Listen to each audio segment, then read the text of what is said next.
All right, we are live. Coming at you live from Coming at you live from North my America office. Yeah, North America, Canada, and the U.S. Yep. With our powers combined, we are the hardcover comic. Boom. For those of you guys that are going to be watching this as a replay later on, welcome. We appreciate.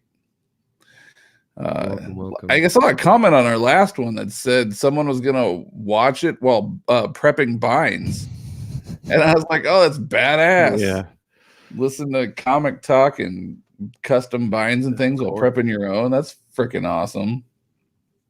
Glad to be the show in the background. Yeah, man, that's high praise. Yeah, that's some high praise right there.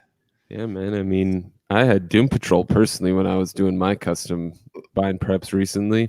All right, so speaking of Doom Patrol, obviously this is a show that I have been trying to get you to watch for almost a year now. I think it's how long it's been out.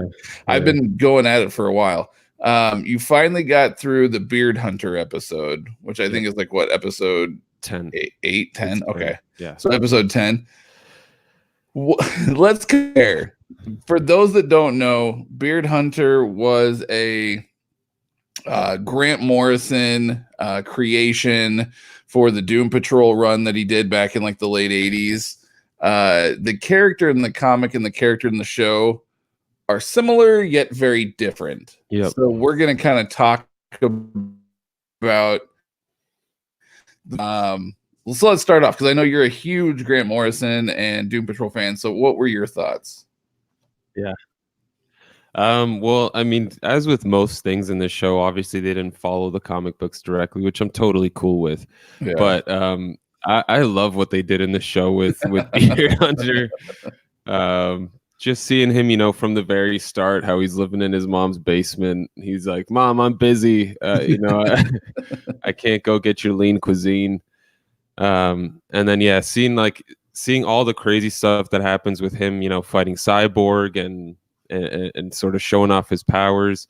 I really enjoyed it, man. He's like this overweight, out of work for a long time dude. And then, of course, during that episode, they're sort of going back and forth between him and what's happening with Niles Calder and that hairy chick he's getting with.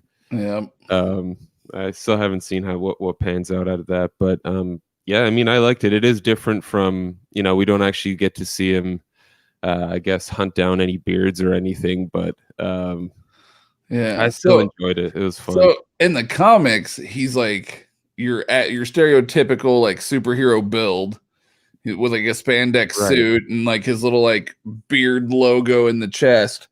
And he hunts beards because he can't grow one. Yeah. So he's jealous, and so he goes around.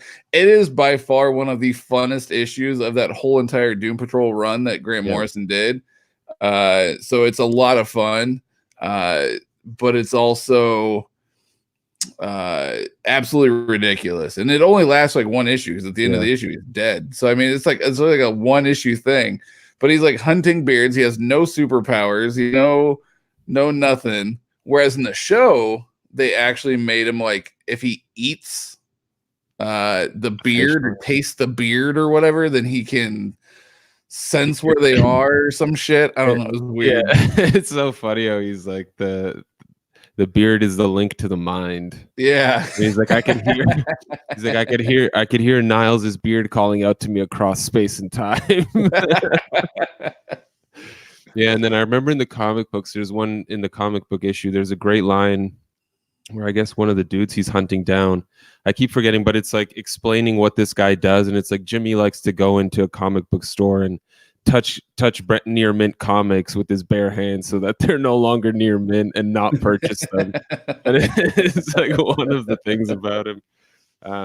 Yeah, and then I think in the comic too, he's either got I forget if it's his belt or he has like a necklace with like it's like a necklace with beard. I think it's a necklace with beards. Yeah. With all different shades and colors and yeah, dude, I'd be screwed. I got like a calico beard thing going on. I'd be screwed. I have like every shade under the sun almost. You'd be a prize catch for him, man. I would. I'd be like the holy grail of beards. He's like, oh, look at that calico. Oh, I want it. But yeah, dude, the show in general, I'm really digging that episode where they start doing the group therapy, and it turns out Cliff had that mouse out for revenge. Yes, yes, yes. Body. I mean, wow. I watched the show so long ago, I can't remember like what order the episodes went in, so I don't want to like say and spoil anything. But yes, that mouse episode was great. Oh, it's so well done. And yeah, I mean, the way they're able to explore the characters and give them all these, you know, group moments and then moments individually. Yeah, a lot of solo.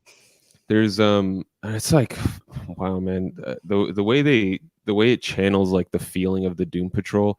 There's like the episode with Danny the Street, especially. They show Larry. He's like imagining himself singing, and it's like this huge production, and then it turns out he was just imagining it, you know. And he's like, yeah, I don't sing. I mean, yeah, it goes from being like a super hilarious show to just being like, damn, these are broken people, man. These are broken characters. And it also, like, not only that, but at the same time, it goes super trippy and weird. Like the goat. Oh yeah. Yeah. Like what the hell? Like it goes way off the rails too. I mean, so does Grant Morrison's run, but the show definitely takes some liberties in it, and it really goes way off the rails. What else was I gonna say about that I wanted to mention? Wait till you get to the Flex Mentalo stuff, though. The Flex Mentalo stuff is excellent. They did a really good job with pulling from the comic, as well as kind of creating their own kind of storyline with it. So it's pretty badass. I think you're really gonna dig the Flex Mentalo stuff a lot. I like there's one episode where Mr. Nobody's that's what I want to talk to you about. He's just talking, and he's like, "Man, I haven't been in the past 2 episodes." Just like a quick aside where he mentions that little things like that. I mean, like he's totally breaking the fourth wall. Okay, so Mr. Nobody, that's what I want to talk to you about. Obviously, Mr. Nobody is played by Alan Tudyk, who, in my opinion, is one of the greatest. I don't even know how to explain it. He's one of the greatest actors there is, but not like in like a De Niro type way, but like in a he can do everything type way. Right. Like the voices that he does and the style that he does. He's very comedic. I love it. I love it. So what do you think of like him? Because he narrates the beginning of every episode, and he's sort of like, "Hey, this is what's currently happening." Doom Patrol, and it's like this, like the episode recaps and stuff that he's narrating. What are your thoughts on this? Because some of those are hilarious. Yeah. Anytime Mr. Nobody's involved in the show, I'm always looking forward to whether it was him as a roach for like a few episodes to the scenes where it's him and Niles sort of in that white space. I think it's what is it, Mr. Nobody's brain at that point? I forget. But yeah, I thoroughly enjoyed it. Whenever Mr. Nobody's involved in the episodes, I know it's going to be a hilarious time at the least. But yeah, because I think he also does. Yeah, he narrates a bunch. I mean, because he's pretty much involved throughout the whole season. He like, he sort of manipulates Niles and stuff. They had that really cool 2 or 3 issue arc where they go to like Nurnheim or whatever, and the Great Destroyer shows up. And then they go like there's stuff happening back in time and in the present. It's so great. It's such a smart show too in the way they resolve things, because it's it's the Doom Patrol. It's the stuff that the JLA or whoever can't take care of, right? Because it's just so ridiculous and so stupid and crazy. It's definitely my favorite superhero show. I mean, of any of the ones I've watched. Yeah, it's really well done. I have like some weird ADD where like I have a really hard time like keeping my attention span on a show for like more than like 20 minutes. I kept my attention every single episode because it was just so good and so damn entertaining. And Brendan Fraser as Robot Man. When I heard that initial casting, I went, "Oh, are you kidding me? Like, no, come on!" Because I loved Brendan Fraser back in the day, like George of the Jungle, The Mummy, all that kind of stuff. I loved him back in the day, but I was like, no, not Brendan. But after watching it, Brendan Fraser is by far the greatest casting choice they could have ever made for Robot Man. Same, it was Alan Tudyk as Mr. No. I think honestly the casting across the board is spot on. Yep. And the fact that they added in Cyborg to the Doom Patrol for this, and a lot of this is based on Grant Morrison's run, which Cyborg was not a part of. And they added it in for the show and stuff. It's a different take, but it's really interesting and unique. And you get to see how he interacts and the relationship with his dad. And it's dope. I really, really like what they're doing. So season 2 is actually coming out sometime this year. I don't remember the exact month, but season 2 is dropping here. So hopefully they don't cancel the crap like they did with Swamp Thing. Yeah, I hope not. I mean, it's so good. It's so good. That's by far the best. It followed up with, of course, Harley Quinn. Oh, which you told me that you were now caught up on. There's 7 episodes, right? I have. That sounds about right. Yeah. Yeah. So it's gonna be 13 total in season 1, but yeah. So I watched 2. Man, of course now I'm starting to forget what was happening in them. So the one, like episode 6, I believe, was like the "You're a Good Cop" Jim Gordon. Oh yeah, he was having kind of like his midlife crisis. Yeah, Clayface's arm. I'm not supposed to talk to strangers. Yeah, that was hilarious. Jim's convincing himself that Barbara's she won't lay a hand on me, even though. Oh man, it was so funny. Yes. Yeah. And then the most recent one was the Queen of Fables. Oh, that's right, Queen of Fables. Oddly enough, I was reading my JLA binds, and Mark Waid did a storyline with Queen of Fables, and I watched the episode, and that same day I read the story arc with Queen of Fables. Nice. Coincidence. Yeah. Wanda Sykes was hilarious doing that voice. Yes. There's times where like it sounded like Wanda Sykes, and I was like, oh, this is definitely Wanda Sykes. And then there's other times she'd be talking like, that doesn't sound like Wanda Sykes. Like, I knew it was because I knew she was voicing it like throughout the other times, but yeah, there's a few times I'm like, is that Wanda Sykes? Like that didn't sound like her, but that was really good. The Queen of Fables just basically going around just annihilating people. And they're getting they didn't want to get involved with too serious a villain. And Ron Funches too is like King Shark. Yeah, like that is so epic. And JB Smoove is Frank the Plant. Yeah. Dude, like, and once again, spot on casting. Like some of those people I wouldn't think, because I didn't know the direction they were going when they initially announced the show, and then we saw the trailer, and I went, "Holy shit, this looks really funny!" Yeah, and then it came out, and it held up, and it's like one of my favorite things to look for. Every Friday morning, I wake up and I watch the episode. Like it's like my favorite Friday ritual at this point. So. Man, when Batman takes a bat signal because Jim's been abusing it. This isn't a toy. Yeah, that's great. Yeah. So yeah, if you guys are not watching any of these, I strongly suggest you either A, get DC Universe, or B, find another method of watching. Apparently, Titan season 2 is recently hit Netflix for international users. So there's that. I've only seen like the first couple episodes. I can tell you though, this season of Teen Titans, and it's not a spoiler because it's like it happens like right away. They're bringing in Deathstroke, and Rose, is that his daughter's name? Yeah, they're bringing in her and him as kind of the main story plot. So season 1 was Trigon. Trigon. I almost said Trigun, like the anime Trigun. So they're bringing Trigon, and then the second season is this. So that's awesome. Let's see. So we've got a couple of comments here. Let's jump right into them because, let's be honest, the funnest part of doing these is interacting with you guys. I think me and Mike both agreed on that. Like 100%. we love interacting with you guys and asking questions and answering questions, and it's a good time. So, before we do though, real quick, I do want to mention, next Monday, we are going to be doing another live show. Instead of a Sunday, it is actually going to be on Monday. The reason being is because we are actually going to have none other than Mr. Gem Mint, Stephen Small, and his wife Fee on the show. We're going to be doing kind of an interview Q&A with them on the show. So yeah, it's going to be on the 20th next week. Oh, he announced it. Awesome. I haven't got to see his live stream yet. So that's fantastic that he was announcing it too. That's really awesome to hear. So it's going to be next Monday night. I can't remember the time now. I want to say 9:30 p.m. Central Standard Time because it was 8:30 his time, 10:30 Mike's time, and 9:30 my time.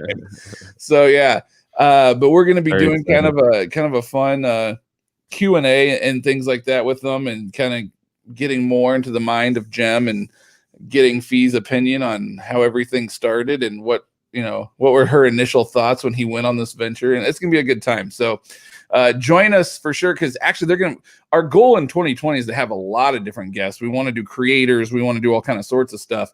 But yeah, Jem is going to be our very first guest ever. So we're very excited about that.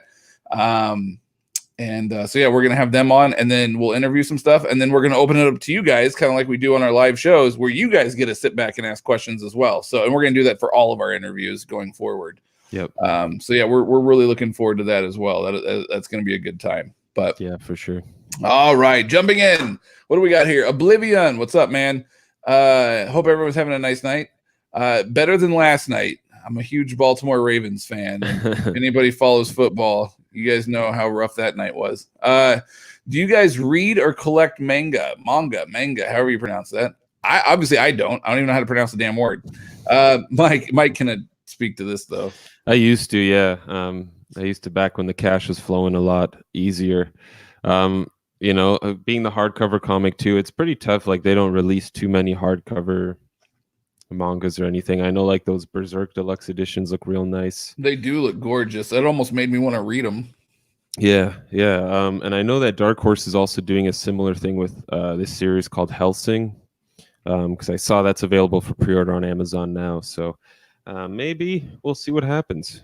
I did love the Hellsing show. Yeah. So I did like that. Yeah, it's a good series. So we'll see what happens. I used to be a big fan of manga in general in high school. Death Note and I think Vinland Saga, Full Metal Alchemist, all these series I've read a whole bunch of them, seen some shows too. My problem with the shows, I think I've read more than I've actually watched, like, anime, because it's tough to watch anime sometimes, man, aside from Dragon Ball Z. But yeah, I used to collect a little bit of it. Whatever they would put out in hardcovers, I'd check out, and there's some pretty sweet series out there. But aside from that, yeah, no, I don't keep up. I've got some friends that keep up with, like, they've started to, like, learn how to read Japanese just so they can get start reading the stuff as soon as possible. But yeah, awesome. Not so much anymore. Jarrett, hey, all, good to see everyone. Thanks for the trade paperback prep video. That's you, Mike. Big help watching someone else do it instead of reading about it. I agree. I had to watch it too because I haven't prepped any trade paperbacks yet. I have a lot to prep, like my Spider-Man 2099 and nice. My Christopher Priest Black Panther and all of my Moon Knights. So yeah, I got a lot to prep. But I did see, and you actually commented, and then I commented back because I thought it was weird. I didn't understand. You do not pull staples when prepping your singles. No. See, and that blew my mind because like the first handful of customs that I did, I would have Omaha Bound go in and I would pay the extra $10 a volume or whatever it was. And they would prep all my books for me because I was always, like, terrified that I was going to screw something up. But then when I prepped these last four, I was reading on Herring and Robinson's website, and they said that they can remove the staples, but they said that it'll be a much faster process if you send them in and they've already been removed. Mm-hmm. But they said they can, but they prefer that it's done before you send them in. So I removed them all, and I'll tell you what, I didn't have, like, a staple remover. So I was like, I just found, like, I don't remember what it was, like a paper clip or something to kind of, like, get under the staple to kind of, like, pry it open. Mm-hmm. And then I was pulling them out. But I'll tell you what, by the time I got done, man, I needed a thimble because my thumb was tore up after doing like 100+ issues. Oh, I'm sure. My thumb was tore up. But yeah, so I thought that was interesting that you don't pull the staples. I don't touch them. I don't know if I don't know what they're doing at the binder either. They haven't said anything to me. They haven't requested it. Every time you bring them in, they're like, this motherfucker. It's got 14 books again. God damn it. A lot of times, though, you mainly do trades, though, right? Oftentimes, yeah. Now, I mean, now it'll be, I'm sure years from now, once the series I've been getting in my pull list have enough issues for binds, I'll have a lot more single issue stuff. But yeah, mostly trades. Awesome. Mostly. What's up, guys? Jeremy Wilson, Tripsies. Awesome. Love the shows on Sunday nights. Thanks, man. We try to keep them on Sunday nights. It's hit or miss. It all depends upon our availability, but as long as it's weekly, that's our goal. We try to do them weekly for sure. Yeah. Excited. Can't wait for the hardcover crossover with Gem Mint Collectibles on what is the 20th next week. I was watching his live stream, and yeah, we kind of touched base on that. That's exciting. I haven't got to watch his live stream yet, so I'm very stoked that he's promoting it too. I think that's really awesome. Jared Tyree, Tinian's Batman 86 was just released. Thoughts on the issue? I can't lie, I haven't read it. Same here. I've had a really busy week, and I have not had a chance to read that. To be honest, I've hardly read any. I've read maybe 7 or 8 comics this week, and they've all been Transformers. I haven't because I have it digitally. I have the Transformers. I bought the Humble Bundle like a long time ago. So I have like every issue of IDW's Transformers.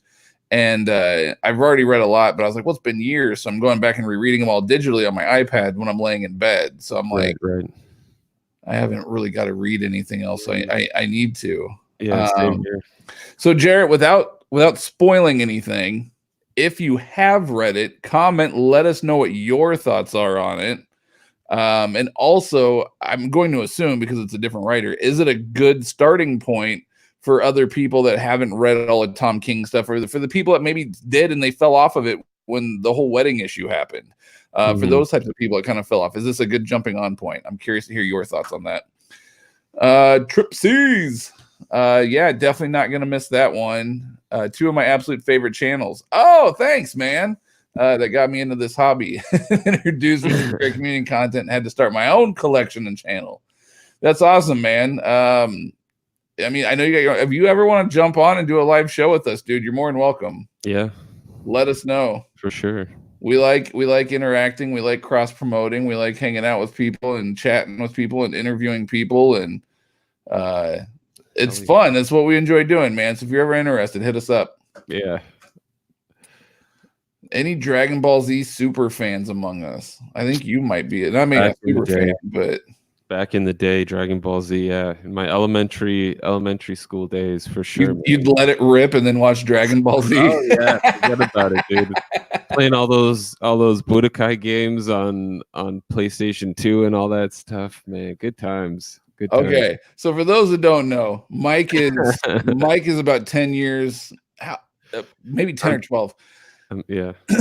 How old are you again? I'm 26. Okay, so you're 11 years younger than me.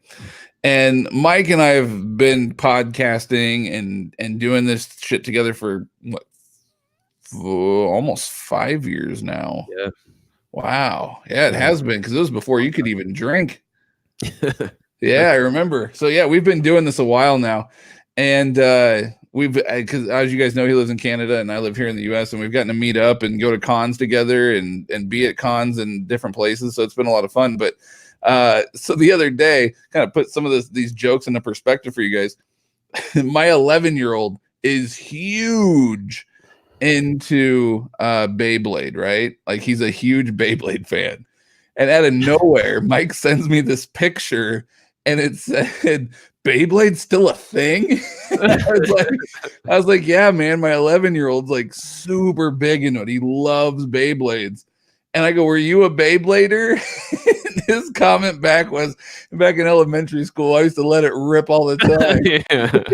Dude, but I can't believe how massive it is now. Millions of views on some of these videos. Holy shit. No, that wasn't happening back in the day when me and my friends were playing. And I remember there was this one day we had one of those little plastic stadiums, and this one random kid was just biking by. He was just on his bike biking by us. And I guess he saw us playing and he stopped. He's like, "Hey guys, you mind if I play around?" I guess he was just scoping the area out, just biking around the neighborhood with his Beyblade. And like literally we were like 3, 2, 1, let it rip. And we were playing on like one of those green boxes. Okay. So basically, this guy let his rip. It bounced off the edge of the plastic stadium and literally bounced directly into a sewer grate. Vanished. And so he just picked up his bike and he's like, "Thanks, guys," and just biked away. Oh my god. Well, that's Canadians for you. He's so polite. Like, had that happen, like in the US, people would be like fighting and shit. Like give me your blade. Yeah, you guys owe me now. Yeah, man, it's just crazy that I didn't know it was so gigantic now. I mean, yeah, my kid got into it, I don't know, 4 years ago, something like that. And so I play with him all the time. And so, but now they've evolved, dude. Now it's even crazier. So like he's had some like the original Beyblades, probably the ones that you played with, right? And they're pretty like heavy duty. Like they weigh quite a bit. And they're pretty sturdy. Yeah. But nowadays they have these new ones that are called like Beyblade bursts and all this other stuff where like they'll be going at it, and when they connect and like when they hit, they explode. And it's pretty cool. It actually is pretty neat. But like they got these ones. They got this one that like he's got one that like goes crazy. I've never seen. It like flies everywhere in like any direction. It's insane. Wow. Like they've evolved a lot over the years. So yeah, my kid got really big on them with because they also had the cartoon. Beyblade Metal Fury was the new run that he got hooked on. Damn. So yeah, I knew Yu-Gi-Oh was going strong, but I didn't know that was still a thing. Oh yeah, man. See, me and my kid, we were looking last night. We were playing Switch. I was showing him like the old like Super Nintendo Super Mario World, and I was explaining it to him. And then we were looking up Pokemon games, and because there's the new like Pokemon Sword and Shield that just came out for the Switch. Yeah. And he said, "Oh, I'd like to play those at some point." I go, "Oh, okay, maybe we'll get them at some point or whatever." And I said, "Well, let's look up, see if there's any like older ones that maybe aren't $60 that we can look at getting." Mm-hmm. So I searched, and there's not, but like Yu-Gi-Oh came up, and I was like, "Fucking Yu-Gi-Oh! I go, that's still around?" Oh yeah, man. And my kid looked at me and he goes, "Yu-Gi-Oh! A far less version of Pokemon." Like, fucking Pokemon elitist over here. What is this? Oh my god. So yeah, he enjoys it. Nice. Good stuff. I know. Dude, I have 25-year-old friends, 26-year-old friends still playing Yu-Gi-Oh, dueling Yu-Gi-Oh cards, man. Hey, man, more power to you. Yeah, some things you just keep going. We read comics. Some people play Yu-Gi-Oh. I mean, it's the same thing. It is what it is, yeah. JT Gamer, hi, boys. Hello, sir. How are you? Hello. Tripsy, it's going to be a great epic crossover for the start. Oh, talking about Gem. Thank you, sir. We're looking forward to it. It's going to be a good time. Yeah. Been playing in the new Pokemon games. See, we were just discussing that comment came up, I think, before it even got brought up. We've Sword and Shield. How are they, JT? Let me know, because I'm debating getting at least one of them for my kid. Yeah, I've been avoiding those just because I know it's gonna happen. Soul-sucking games. I want to play Zelda, and I can't because I don't have time. I physically do not have the time to play Zelda, and it's sad. Jared, I get that. Transformers is dope from what I've heard. Dude, it's beyond dope. Transformers is amazing stuff. If you haven't read it, grab it digitally. There's like, if you collect everything, you're looking at like 300-ish issues, which I got really lucky when they had the Humble Bundle. But I do recommend Transformers. It's great. I have not read Tom King's run or 86. I have read about them, which is why I asked. Oh, okay. Well, I'll tell you what, man. I'll read 86 this week, and we'll discuss it. Well, we have the interview next week. Maybe if we have a moment, I can discuss it in there. If not, I'll touch base. So I'll read it, and we'll touch base. Yeah. It definitely seems to be a great jumping on point, a much more classic style rather than breaking down the character psyche. All right, cool. Jarrett also, dude, a fellow ripper, respect. My little cousin actually got a hold of my old one from years ago, and his parents got him Beyblade Burst. See, I told you, man, Beyblade Burst. I just got my son like Santa Claus got my son like 3 new ones for Christmas. So wow, yeah. Not gonna lie, my brother and I got sucked into reminiscing. I'm sure, yeah. Yeah, it's fun, man. Just gotta post that shit on YouTube. Good, and they're getting an expansion pass. Oh, that's cool. Yeah, Mike, don't buy Pokemon. You're done for. No. We won't be able to record anymore. Yeah, you're gonna be too sucked in. I like the last episode of Harley Quinn. Yes. The last episode was great. The Queen of Fables episode was pretty good. Yeah.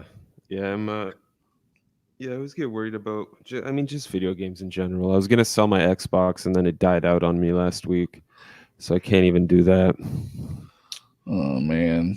You have a PlayStation though, don't you? No. Well, a PS3, but I mean, come on. Hey, that's still good stuff though. It's all good. I mean, between all the reading I got to do and stuff, I've been I was reading as much JLA as I could today, just because I had a whole bunch of time, and it was mostly right after Grant Morrison, Mark Waid took over. For those of you that don't know, and I don't know, I was kind of disappointed by a lot of his issues. Mark Waid's? Yeah. Oh wow. I just thought he was getting. I mean, it was getting a little too.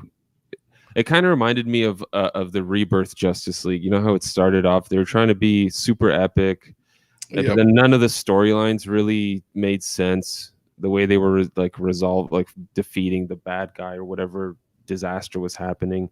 It was just weird. I felt like Mark Waid was throwing around way more crazy science than he usually does. And I get it. It's probably just following up on Morrison's crazy, cosmic dark side stuff. And I don't know. It's kind of, I was expecting more. I don't know why. I just kind of got disappointed. I usually love Mark Waid, but something happened. It's pretty good artwork though. Brian Hitch does all the artwork, so that's solid. Solid, yeah, not bad. Let's see. Unfortunately, I'm young enough that my only experience with Transformers is Michael Bay, so there is that. All right. Well, first of all, I apologize because Michael Bay Transformers is that's not Transformers, man. I don't even know what the hell that is, to be honest with you. I mean, the fact they got Peter Cullen to do the voice for Optimus was pretty dope, but aside from that, not that good. Bumblebee actually wasn't bad though. If you haven't seen Bumblebee, I do recommend it, especially the first 20 minutes or whatever it was when they're on Cybertron. Holy crap, that is what a live action Transformers movie should look like from beginning to end. They did an amazing job. And if they could make that movie beginning to end look like Bumblebee, dude, take all the money in the world. That movie's going to do bonkers if they ever do that. Wow. But go back, man. Everything's on DVD now. Check it out. Check out the show. It's good stuff. I mean, the animation, you grew up with a different style probably, but it's still good stuff. But the comics by far are excellent. You don't even really need to know anything about the show to enjoy the comics, which is pretty nice, especially the IDW run. The IDW run is really, really good, and brand new readers who know absolutely nothing about Transformers can easily jump on and enjoy it. So never been a big fan. I agree with you, man. Tripsy, I'm sure we could work it out anytime to hop on with you guys. It would be a dream come true for sure. I don't know about all that, man, but thanks. I was pushing Dark Arc on you guys last week. Any chance to read it? No. Not because I don't want to. I just, like I said, I haven't had time really to read much of anything this week. I think I read maybe like a total of 6 issues or something like that all week long. It's kind of been a slow week reading wise for me. Mike, did you read Dark Arc? No, I'm gonna write a note down right now. All right, make sure I remember it. I did read though, just sort of in preparation for the omnibus that has yet to be canceled from DC. I did check out John Byrne's Doom Patrol. Yeah, just out of curiosity. How is it compared to Morrison? Is it two completely different things? Like you can't even compare them. Those are two different. Yeah. It's not bad. It's fun, but it's just a superhero comic. That's it. I mean, I've been trying to think of a more thought out way of saying it, but it's not terrible. You've got Cliff in there, obviously Robot Man. You've got Larry Trainor's still in it, but for some reason he's not bandaged anymore. He's wearing like this black mask sort of helmet. Probably because Byrne did Byrne draw it too? Yeah. Probably because he didn't want to draw the bandages. Yeah, and he can also speak while he's in his negative man form. It's weird. There are some differences in it, and I guess, I haven't read what happens in between his run and then Morrison's run, so maybe shit did happen. I don't know, but one thing that you actually brought up that I do kind of want to touch base on that is relevant to omnis and things like that is you kind of made a joke about it's a omnibus that DC has yet to cancel. Yeah. And for those that don't know, Dan Didio did an interview recently for like brick and mortar stores and like retailers and stuff. And in there, I've it's all over, like, well, take Bleeding Cool as a grain of salt, but it's on Bleeding Cool and like comic book dot whatever CBR, I think, comic book resources. So the interview is on there and you can kind of read it, but high level overview of that interview is Didio said that the reason why they've been canceling so many things is because they're not getting enough pre-orders to justify shelling out money to make the books. He said that 2018 was a really horrible year for them from a collected edition standpoint.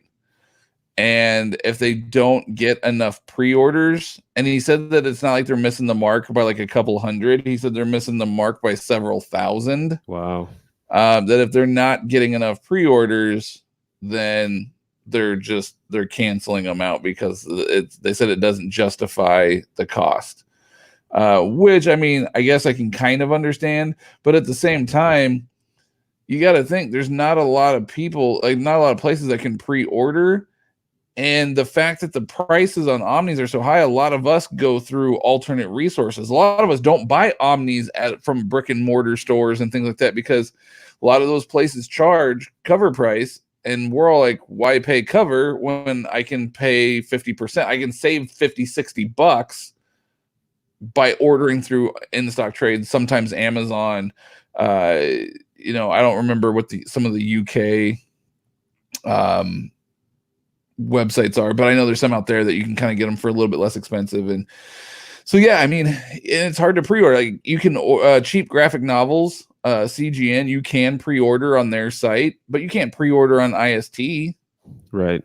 So it's like, I see what he's saying, but at the same time, I think it's kind of whack. He also said too that they don't like numbering volumes. So, like, for instance, I know Amazing Spider-Man's Marvel, not DC. I'm just using this as an example. So actually, we can say the Bronze Age books. So they're Bronze Age books. They had like volume 1, like Batman Bronze Age Volume 1, Batman Bronze Age Volume 2, etc. He said that they're doing away with the numbers because he said that the higher, and this kind of makes sense. He says that like the higher they go in the volume number, the less print run. The print run gets smaller and smaller and smaller because more people kind of fall off and don't buy them. So he said that he would rather just have the title of the book, not necessarily the volume number, sell it, and then that way the people know what's in the book. He goes, I'm more worried about people collecting great stories than collecting volume 4 of something. Right. So I kind of get it. He claims that they're in a much better place now and that things are looking up for them and they're going to continue to adjust and change and blah, blah, blah. But I don't think they're in a good place because they've canceled how many books just in the last month or so. So I still don't think they're in a good place. But apparently it's due to them not getting enough pre-orders. Well, so I mean, yeah, at this point, pre-orders are really what? I guess the brick and mortar stores and then Amazon. Yeah, basically. And I mean, I'm sure like in stock, cheap graphic novels, etc. But like in stock, like I said, you can't pre-order. I'm sure if in stock had a pre-order option, you I don't know about thousands, but you'd probably see a bigger uptick in that. But at the same time, like, you don't see Marvel necessarily canceling stuff out. Yeah. Now, is that because Marvel's got Disney money? And that's why Marvel's like, well, screw it. We're going to, but even still from a business standpoint, that doesn't make sense to me. So why is Marvel able to release all these books and DC isn't? DC's got great stuff to release. Right. So then it comes down to, Well, Marvel's collecting everything under the sun, and they appear to be doing well. Everything's almost out of print at Marvel at this point. And now they're going back to doing reprints on stuff. And hell, even the reprints are selling out. Like Daredevil Omnibus by Brian Bendis Volume 1 is no longer available on in stock, at least currently. It might come back, but I don't know. Like, what are your thoughts? Do you think it's a cop out and Didio's just trying to save his ass, or like what do you think? It could be. Yeah, it could be that he's just trying to save his own ass, but I don't know. I guess I just don't get it sometimes, because there have been books released that, you know, I wonder, were that many people getting Golden Age Batman Volume 5 and 6 as opposed to, like, I don't know, whatever's been canceled recently, John Byrne's Superman? Like, really, were the pre-orders that different for those two books? I just can't. Yeah, I'm sorry, but John Byrne's Superman, that's something that everybody I know has been asking for years. People have been begging for that book. And for the fact that, well, now we're going to release it in deluxes. Well, I'm sure it's probably cheaper to do deluxes, but now you're going to have to release 5 or 6 deluxes to cover the entire run. Because I think if you got all the trade paperbacks, there's like 9 trade paperbacks. Yeah. So now you're gonna have to release like 5 or 6 deluxes. You maybe release 2 a year, 3 if we're lucky. Right. So you're gonna spend the next 3 years, whereas you could have done it all in 3 omnibuses, kind of like you did with Grant Morrison's Batman, for instance. Yeah. And release them that way. I don't know, man. And it's like he said, with the higher numbers, he's going to see higher drop-offs of sales. So, I mean, the whole thing's weird. I just so the whole thing he said about naming them by storyline, so it's not going to be like, I guess I don't even know what an example is. I guess they'll do like JLA by such and such, as opposed to doing JLA, you know, the 1987 series or 1990, whatever it was, 1994 series, and then just do like 3 volumes of that. They're going to do like JLA by Grant Morrison, JLA by Mark Waid. I mean, that's one way of doing it, yeah. Or they're just going to name them like they do trade paperbacks. Right. But the problem is that there's more content, so there's going to be more story arcs. So you can't name it like JLA, what is it, Tower of Babylon or whatever. Like, you can't name it that, because it's going to have that plus, I would think, more in it because it's an omnibus.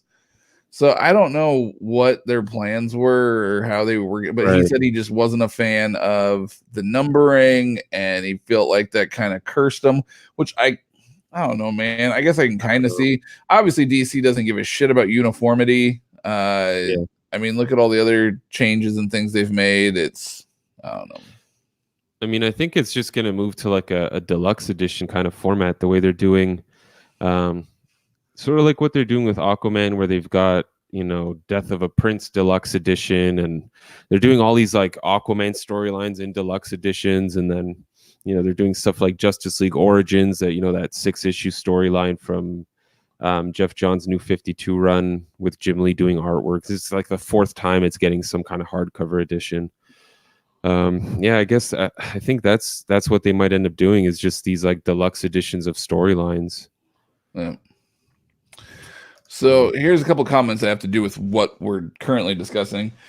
So why do comic companies seemingly base what they produce off of pre-orders of all things? Several series at Marvel get little to none and are still around because of their sales once they're released. Yeah, man. Like I said, the only thing I can think of is Disney money. I really don't know. I don't know. You would think DC wouldn't have an issue getting stuff out there, but then again, Marvel's also known for putting out a lot of like minis and rebooting everything every year. And I mean, Marvel's notorious for not being able to keep the same thing going for long periods of time due to sales. So while Marvel might be releasing a lot, they're also rebooting a lot. So it's almost like they're just throwing shit at the wall to see what sticks. Right. Whereas DC is just like, we're just gonna cancel everything. I don't know. I mean, how DC did that with the Rebirth deluxe hardcovers. A lot of people really like those, and then they quit pumping those out or whatever for. Yeah. I don't know, man. I'm trying to understand it from a business standpoint, you know, trying to play devil's advocate, but I don't know. It's rough. I'll just custom bind it all. There you go. That's why we have custom binds, baby. Let's get rid of the headache. Yeah. Tripsies, I really believe thanks to channels like this, Gem Mint, Near Mint, Omnibros, and all those guys in the last year or two, since I've been collecting a part of the Facebook groups, the amount of collectors have grown. I hope so. I hope so too. Definitely getting the word out there, because I mean, honestly, Mike was the one that introduced me to omnibuses. Before, I only really collected trade paperbacks, maybe an occasional deluxe, and then floppies. I never collected omnis. I wasn't ever really sure what omnis even were necessarily. Mike introduced me to him when he was telling me about Animal Man by Grant Morrison. And the very first omnibus I ever bought, I was a big Darkness fan. And so the very first omnibus I ever bought was the Darkness Volume 2 compendium. And I kind of fell in love with that, and I love then I started buying all the goons, and then I kind of it went downhill from there. And now I've owned and sold everything under the sun. But yeah, no, it's I agree. I think these types of things definitely help expand and grow, and hopefully it continues to grow. And hopefully these publishers realize that there's channels out there like this. I mean, obviously some do, because I know like some of them get advanced copies and things. So obviously they know to a degree, but hopefully they realize that, that there's people out there that wait for videos like this from other channels and things before they commit to buying something, because they want to see what the binding's like. They want to see what the artwork's like. They want opinions on how good the story is. There's a lot of different reasons why people wait, and the fact that they rely on pre-orders, I mean, I get it, but it sucks. Yeah, I mean, especially for a lot of people, these books are crazy expensive, right? I mean, correct. Even a $50. I mean, you got to think 50, like, it's well worth it. You definitely get a great value for it, but let's be real, $50 isn't chump change, especially to a lot of people. Yeah. $50, I can buy groceries or I can buy a book. I mean, like, for some people, it's hard to do. Yeah, they maybe get one or two a month, and they got to pick the right one, so they're not pre-ordering anything. They're waiting. Exactly. Speaking of waiting, there is so much more to consider within the industry, especially now with digital sales and trade waiters. Hell, I'm a trade waiter because of how much floppies cost. Yeah, man, you get more value. Mike actually has a theory on this, or you did anyway. I don't know if you still believe in your theory, but I do. All right. Well, tell everybody what your theory is. This is a theory Mike told us about a couple of years ago. Yeah, my theory is that eventually floppies, the single issues will just be digital, and then trades will be like the bare minimum for physical copies. I mean, I don't see why not. I agree. Floppy copies are they're super expensive. The only reason I get them is because if I really want a series to keep going, I feel like that's the only way you have any sort of chance of influencing whether a series gets canceled or not. Obviously, if the floppies don't sell, they're not going to keep pushing it out to sell trades eventually. Yeah, I mean, especially in Canada now with this Canadian dollar just being a piece of crap, it's like $5 a floppy. It's just crazy. But I guess if I want a series to keep going, that's all I can do to keep supporting. I mean, yep. So I guess kind of speaking of support, and that's one thing too that me and Mike are wanting to do. We have reached out to some publishers to see if there's anything that we can do to get advanced copies. Obviously, we'd prefer physical because we're a more physical channel. And the idea behind that is to get physical review copies. We review it and then we give them away onto the channel as giveaways and things like that. So waiting to hear back. I did talk to Dynamite over the weekend. And while they're not sure if they can do physical quite yet, because apparently they're pretty backed up the warehouse, they're a very small company. They did talk about allowing us to be able to do digital reviews of stuff, because obviously that doesn't really cost anything. So an idea that we had was, yeah, let's do it. Like, we could do digital reviews and announce, hey, this is going to be like, for instance, Peter Cannon Thunderbolts was just released in a hardcover deluxe like a week or two ago. And we could do a review of that book, post up some artwork, kind of discuss it like Mike does in his image titles and things like that. and then announce, hey, this book's coming out in hardcover, go out and get it, or whatever. So hopefully we can do more things like that. But we are reaching out and trying to help spread the word, especially for a lot of these indie guys. Yeah. Not to mention I buy via Amazon or eBay because there are all of 2 stores in my area and they're both an hour drive. That's rough. Yeah. Mike does Amazon, but that's because he's Canadian. I would do in-stock trades, man. I mean, those prices are insane. But I will say this though, his Amazon is faster than mine. His Amazon's like he orders it in the morning and it's there by the afternoon. Oh yeah. That's impressive stuff. Mine's like a 2 to 3 day wait. Man, they're all over the place, those fulfillment centers here. Yeah, it's turning into that South Park episode. That's pretty good. All you guys have reached out to a lot of people and brought many more collectors into the hobby. Just since I've been in, I've seen a big boom. I think they should think of that and take it into consider. I agree, man. I definitely agree. Ollie, hey, what's up? Happy to have you joining us. Absolutely. Feel free to jump into the comments and comment away. I mean, with the recent reprints, you just said Daredevil Volume 1 was a big book. It came out Tuesday. I know a lot of people picked it up, but it's already out on IST. But Annihilation is still on there. Well, I have a theory about that one. It's because Annihilation sucks. No, I can't say that. I haven't actually read it all the way through. I'm just not into Marvel Cosmic, really. But I can tell you this, that Daredevil by Bendis is probably one of the greatest books. I'm not a big Daredevil fan as a character. I enjoy the character, but I'm not like it. But that run is so good. So very good. I'm actually sad that I had a custom bind that I bought off of somebody in a collector's group. I binged the entire thing. It was basically both omnis in one custom bind. And then I sold it, and I've seen it sold like 3 other times. Like, it just keeps getting passed around the community. And I'm like, God, I really want that book. Yeah, but it's a great run. I'm not surprised it's out on IST. No, man, not at all. It's a fantastic book.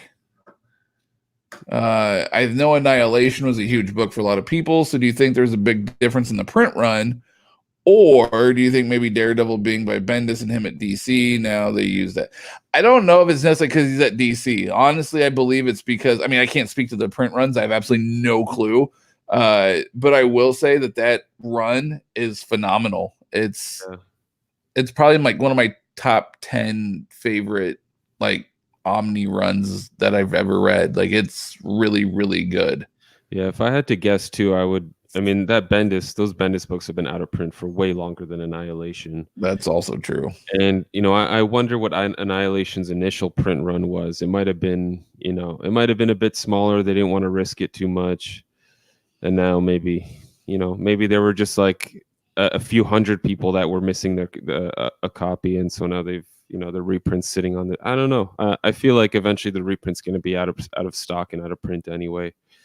And also true, we don't know how many Daredevil books IST ordered. It could just be that IST's out of stock.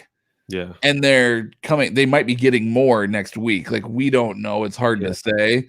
So it could just be that IST didn't order enough in their initial run. Yeah. That's always a possibility as well. With Volume 2 coming next month, pumping them out back to back, which I think is genius by Marvel. Keep the hype alive. I think that's absolutely genius by them. Do you think Marvel would consider that, since Bendis is no longer there, that would be something that affects the second print number that they put out? No. You don't think so? I don't think so. All I know is they're going to collect their cash. Bendis is going to collect his royalties, and it doesn't matter who's working for what company. That's true. That book's going to sell. That's true. Are in-stock trades and cheap graphic novels reliable to buy from? Oh, sir. I don't know. I get worried about stuff like that when buying online. I somehow feel safer buying on Amazon or eBay. Oh, dear Lord. Okay. Let me jump in. If I lived in the States, I would only go to IST. Only. Yes. Okay. Jerry, I'm going to assume you live stateside. If that is correct, IST is by far the most superior way to buy omnibuses. Not only do they have really great prices, they also have damage sales and all sorts of stuff. And when they say damage, like you think, oh, I'm gonna get a messed up book, dude, half the time you can't even tell it's damaged. And if you do, it's like a tiny little, like it's amazing. Anyway, shrink wrap has a rip in it. Yeah, the shrink wrap has a rip. Up, it's damaged. Like they take their collecting seriously. Like they know what collectors want, and IST takes that stuff so incredibly seriously. Yeah. And they package in bomb-proof packaging. Like it's crazy. It's nuts how well they package. Yeah. And anything over $50 is free shipping unless you want to pay like upgrade. They can send it USPS and for an additional couple dollars or whatever. So you might be able to upgrade, but anything over $50 is free shipping. They are I think if you spend over, I want to say 100, you get a free upgrade to UPS, if I remember correctly. It's been a little while since I've spent that much, but it's phenomenal, man. In Stock Trades is by far the greatest place to buy comics. Yeah. Cheap graphic novels is a close second. The reason why I say that is because cheap graphic novels tend to ebb and flow kind of with the prices on their books. So like In Stock Trades, Marvel books are always 42% off all the time, 50% off week of, and then 42%. And that's just the way Marvel and DC. And it doesn't matter if the book's almost out of print or whatever, they're always that price, okay? Whereas cheap graphic novels, they're like, oh, this book's almost out of print. They might jack up the price $10, $15, $20, whatever, because they're jacking up the prices on theirs. Not only that, but no matter how much you buy, if I remember correctly, no matter how much you buy, cheap graphic novels, you do pay extra in shipping. I think it's like $8 or something like that. So you do pay extra money in shipping. While I've never had bad luck with them by any means, I don't order a lot because I don't like shelling out an extra like $8 or $10 for shipping. And I don't think they ship well. Don't get me wrong. They ship great, but I don't think they ship as well as In Stock Trades. Yeah. Whereas Amazon, you're lucky if they put an airbag in your box. Okay. Yeah, the only thing Amazon has going for it is like, yeah, depending where you live, you might have same day delivery. Yep. Which is always good. And eBay, that honestly depends on the seller. You might get a seller that's a collector and knows how to pack and ship like myself or whatever, and that's great. Other times you might get somebody that has no idea what the hell they're doing, and you get a book that's completely banged to shit. So yeah. Oh, and his next comment that we missed was the prices seem a little cheap to be real. Yeah. Well, they're not. It is real. And every collector in the US will tell you that. Another great thing about IST, and the reason why their prices are less expensive, is because they buy them at wholesale price. And wholesale price on omnibuses, like what they buy them for, dude, the markup's insane. That's why they can sell them so cheap. It's like furniture. Like the markup is insane. Like they buy omnis for like $35-$40. Yeah. And then they turn around and cover prices $125, $100, $150, whatever. And the markup on those things is insane, which is why they're able to sell them as cheap as they do, because they buy at those wholesale prices they get them at. That's why I get upset when, like, there's some brick and mortar shops I've seen where they will offer you a discount, like 25% off cover, 50% off cover, whatever. And I love those places because there's other places that are like, no, we're cover price. Like I have a lot of local shops near me where everything's always cover price, except for maybe like free comic book day where it's 20% off. Yeah. But even then, I'm like, I'm sorry. I want to support local. I really do. But I also want to save $50. So, yeah, you know. And that's why local shops will just have 1 or 2 copies of a book. Correct. So yeah, the markup on those books is absolutely nuts, and maybe that's why they're not selling. Bring the price back down a little bit. Like maybe that's why. So is that the definitive Daredevil run, would you say? I mean, I haven't read really any Daredevil, but I know there's a lot with Miller, Brubaker, Wade, so many. Guess that's why I haven't picked up any yet. What are your thoughts, Mike? Definitive Daredevil. I think my favorite would be the Bendis one, but I guess definitive, I'd have to go with Miller. Yep, I'm with you 100%. And then Brubaker and Wade are all fantastic. I mean, I can't complain about any of those. Wade's is it's a completely different tone from, well, not completely, but a very different tone. It's a lot more upbeat. It obviously does get down and depressing a little bit, but I mean, Bendis, Miller, and Brubaker, it's heavy. It's heavy stuff. Wade gets a lot more lighthearted. He takes Matt Murdock out to San Francisco, I think, for a little bit. Chris Samney's artwork with the colorings, it's way more vibrant. So it's a lot more, it pops up a little more. And again, it has a lighter feel to it than all the other stuff. But yeah, like I said, Bendis is my favorite to read, the most enjoyable to read. And then Miller's is the definitive one, in my opinion. I agree 100%. Miller is definitely the most definitive, because when I think of definitive run, I think of what run had the most impact on the character that carried on throughout the years. And that is most definitely Frank Miller's Daredevil. What he did transformed the character and transcended him to new heights. So definitive run, definitely Frank Miller. Again, favorite run to read is Bendis. I'm with Mike 100% on that, but definitive is most definitely Frank Miller. I don't think I can't think of anybody that's going to say that that Miller's isn't the definitive run. Some people might argue Stan Lee just because he helped create it, and so there might be that as definitive, but the one that transcended it and made him into the mainstream and made Daredevil as popular as he is was all Frank Miller. Yeah, I mean the Bendis one probably would not exist without what Frank Miller did, and the atmosphere he set up behind the character, for sure. Yep. Willie, what's up, man? Hey guys, nice to see you again. New reviews comics, but it looks Mike is tired or sick.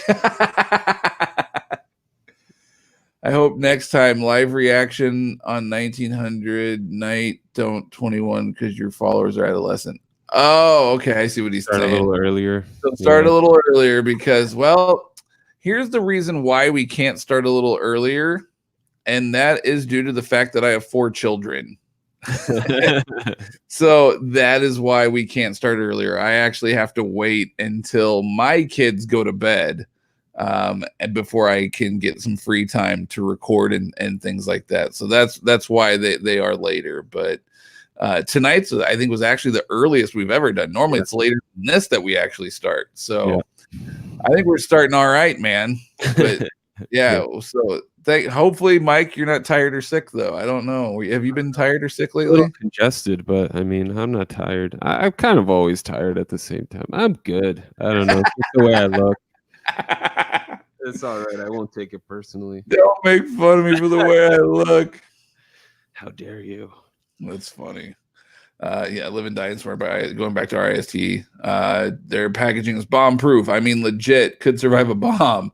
And I've bought so many damaged omnis for 70 or 80% off. Yeah, Runaways by BKV. Yeah, dude, $32. It's insane. Wow. I actually contemplated buying it. I had no interest in reading it, but I contemplated getting it just because it was so freaking cheap. I was like, it's that Muppet Babies was $30. Right. And I'm like, I have no interest in this book at all. Maybe I can get my daughter to read it, but for $30, I almost felt obligated to buy it.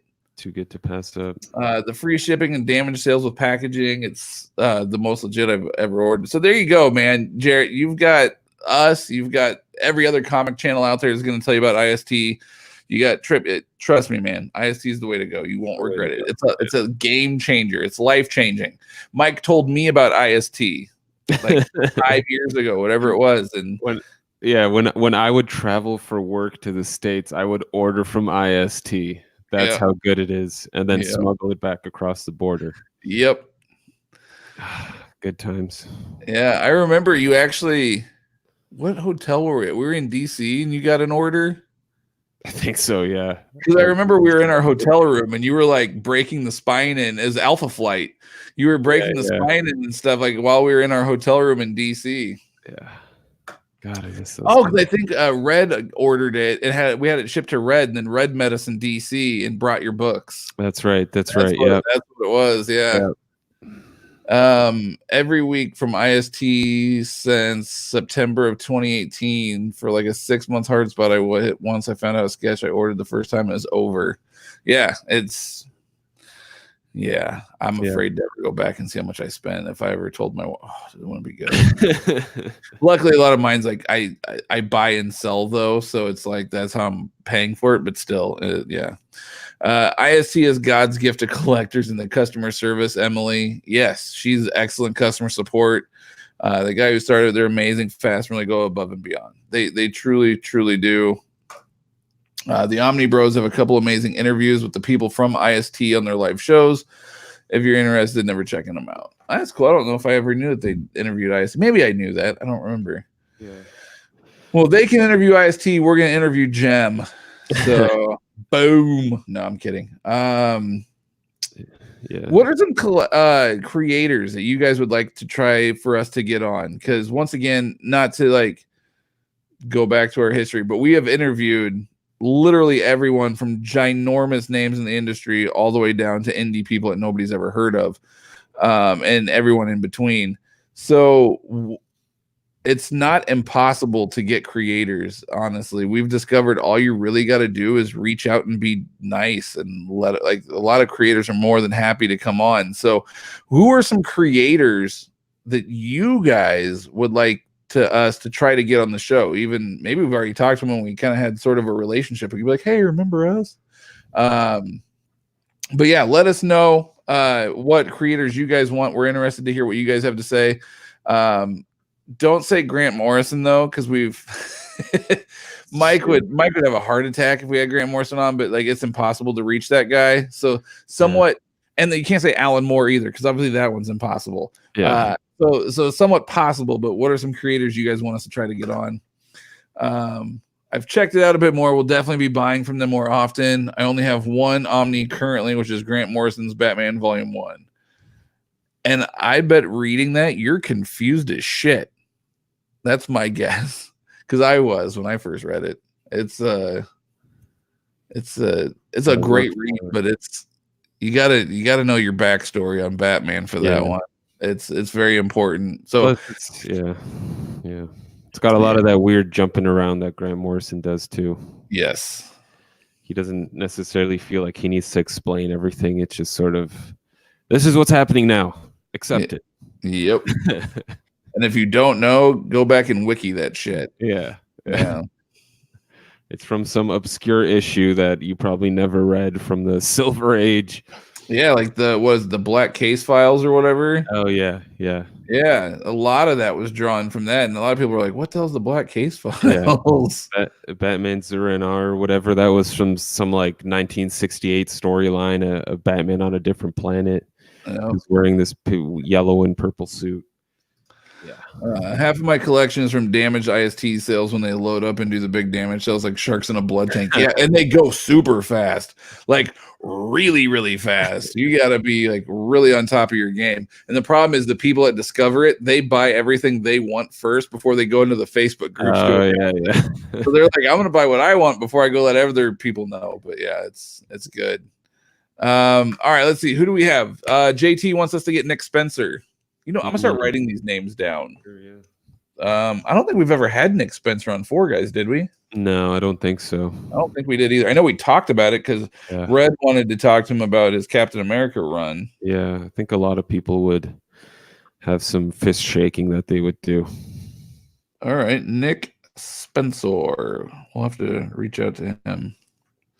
Let's see. I'd be really interested in seeing you guys reach out to Vault Comics. Everything they do, I hear, is amazing. Robbie from Pop Culture Philosopher swears by them, and they're a small. I've never heard of Vault Comics. Does that make me a bad person? Yeah, I think. Well, I don't think. I'm not saying it makes you a bad person. I've heard of them. Horrible fucking human being. I've seen that company name get tossed around a little. Previews world. But you're not familiar with them either. Not too much, no. All right. Well, we'll have to check them out because I'm not. I've never heard of them, so I have absolutely no idea. We'll have to check those guys out. Maybe it'll be like our new Valiant. Maybe, yeah. A lot of prior internet research is my friend. Yep. I know all about that. I hear they're really good people and are friendly and would probably be down to hook you guys up with books and stuff to review. A lot of top 10s from last year. I saw these Savage Shores from them. All right. Yeah, we'll reach out and you know what? Well, I'm also going to look it up while we're on the stream here, and I'm going to see what kind of books they got because I'm not familiar with them at all. So I'll have to check out these Savage Shores. I've seen Ram V's name. Oh yes, I did read issue 1 of this. Yeah. I'm trying to read my way up through Post Crisis. Good luck. Read year, not that it's bad, it's just a lot. Yeah. Read year 1 and almost done with TLH, then on to Dark Victory. I had to read Killing Joke early though, and Jesus, so nuts. I love it. Good. Yeah, those are some amazing stories. Yes.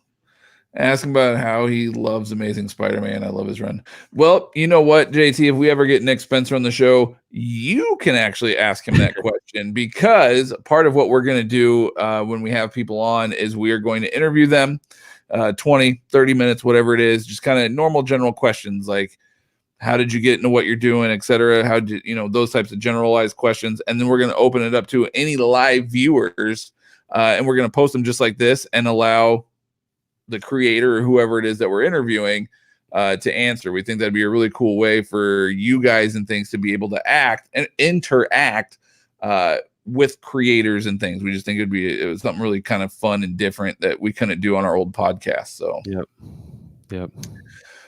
They did Friendo and Wasted Space, these Savage Shores, and a lot of other really good books. Okay, so Trip, since you seem to know a little bit about him, question: is everything like within their own universe, sort of like Valiant, or is this kind of more like Image, where it's each like it's all its own thing? Like they don't really intertwine. They're not like in a shared universe. They're all kind of sort of like their own independent. Yeah, I think it's the latter. Well, I figured as much, but yeah. Well, I guess I wonder. I'm just looking at these Savage Shores, and it says issue 1, but issue 1 looks like it came out October 3rd, 2018. This is the only issue maybe that came out that they're planning to release. Oh, Vault's the one that has the plot. The plot was actually on my short list to read. I didn't realize that was by Vault Comics. Yeah, the plot was on my short list. Yeah, they have some cool looking titles. I think it's all. I don't think it's like a shared universe though. No. I think you're right. It definitely looks like its own indie kind of thing. Yeah. They actually. So when I went to their website, it says the best science fiction and fantasy comics around. So it seems like that kind of seems to be like their bread and butter is sci-fi and fantasy. The plot, from what I understand, is supposed to be a horror book. Yeah, horror. Okay. Which is up my alley. Then they have the Necromancer's Map, which is fantasy and adventure quest. Mm-hmm. The Mall, which is science fiction and action. She Said Destroy, which is fantasy. Resonant, which is sci-fi, action, and adventure. Sarah the Royal Stars, fantasy. Tess, science fiction. Queen of Bad Dreams is fantasy. Savage Shores is fantasy. So that seems to be all their current titles. That's cool. It's always nice to try a different publisher. It says Vault's only been around for 2 years. Yeah, it doesn't look like they have too much published, but it's still sweet. Imagine it's a very difficult game to get into. Oh man, I can't even imagine. Yeah. Wow. All right, cool. Well, I have some books that those are their featured comics. Let's see if they have anything else in here. Oh, Fearscape. That sounds like a horror book. It's just so tough. There's always so many cool books you discover. I was looking at I guess Jonathan Hickman's making a full force return to comics. He's got a new Image series starting up in March that looks insane. It's called Decorum. I think I've heard about it. Yeah, it. I mean, I don't know what it's all going to be about, but the description of issue 1 is there are many assassins in the known universe. This is the story of the most well-mannered one. So, assassins that this one's a well-mannered assassin. So we'll see. The artwork looks dope though. And it's Jonathan Hickman, so I mean, usually can't go wrong on that. Yeah, the only problem I have with him in Image books is he'll sometimes just stop. Like for whatever reason, they'll just stop happening. Yep. Kenneth, welcome, man. Good to see you again. Did we read the article Bleeding Cool wrote about DC Comic Collect and Dan Didio? Yes, we actually touched base on this 20 minutes ago. I don't know how far back in the stream, but we did touch base on this, and we agree. A lot of what he said didn't really make sense. We tried putting ourselves in his shoes and kind of understand, but at the same time, why doesn't Marvel do half the thing? So yeah, we're just as confused. But we did touch base on it. Probably, I don't know, maybe a little before an hour into the stream we did. Yeah. Jarrett, larger stories anyway. Want to read Nightfall? That's a good one, man. Okay. I don't know, because you said you were a younger guy. I don't know if Nightfall's hit or miss with people. People I know that grew up with it, like myself, really enjoyed it. People that are younger, it can be hit or miss. So don't get like your hopes up and super excited, because it is very 90s-ish. I guess if you enjoy 90s comics, you're gonna love it, but it is kind of very 90s-ish and kind of has a 90s just feel to it. So be careful on that. Just don't go into it thinking it's gonna be and then be disappointed. Have fun with it. You should also add Death and Return of Superman to your list there, because I have it. I just haven't read it. Yeah, I know. So much. Well, even Jarrett, it's that's another one that a lot of people dislike, but I dug it. I think a lot of these like crossovers, once they're all compiled and you get to read them, in one sitting, rather than waiting monthly. Yeah, exactly. It's a different thing. Yeah. No Man's Land. That's a good one. That one, I think anybody likes that one. I think that one has held up and is really good. Other Crises, yes and no. I've recently read Infinite Crisis and Final Crisis, and I will say I enjoyed the hell out of both of them. Let me preface it with that. I really, really enjoyed them, but I really had to go in and do a lot of homework and read like other books, like 52 and stuff, in order to fully understand what the hell was going on with all the different crises. You can't just, you can just dive in, but you're going to have a lot of questions. Yeah. So just make sure that you are familiar with everything leading up to it, even if it's just a wiki thing. And then read it. You'll get much more enjoyment out of it that way. Yeah, I think really the only one that you don't need to read some kind of preamble to is like Identity Crisis. I think. Yeah, that one you don't have to. I forgot about. I love Identity Crisis. That's really actually one of my favorite books. I reread it again probably 6 months ago. Yeah. I love it. I think it's a really well done mystery book. I know some people are hit or miss with it, especially in today's world. Yeah. The subject matter can be kind of triggering for people, and I get it. But it was a really, Brad Meltzer did a really good job with that. So dug that one. Let's see. Fear Escape, Plot Cult Classic, and Maxwell's Demons, all books I've heard good stuff about. Awesome. I'm gonna check them out hopefully this week. Within the next 2 weeks, I'll check them out. I'm a Marvel guy, although I love DC and Marvel, but I found myself reading and loving a lot more Image, Dark Horse, and Indies.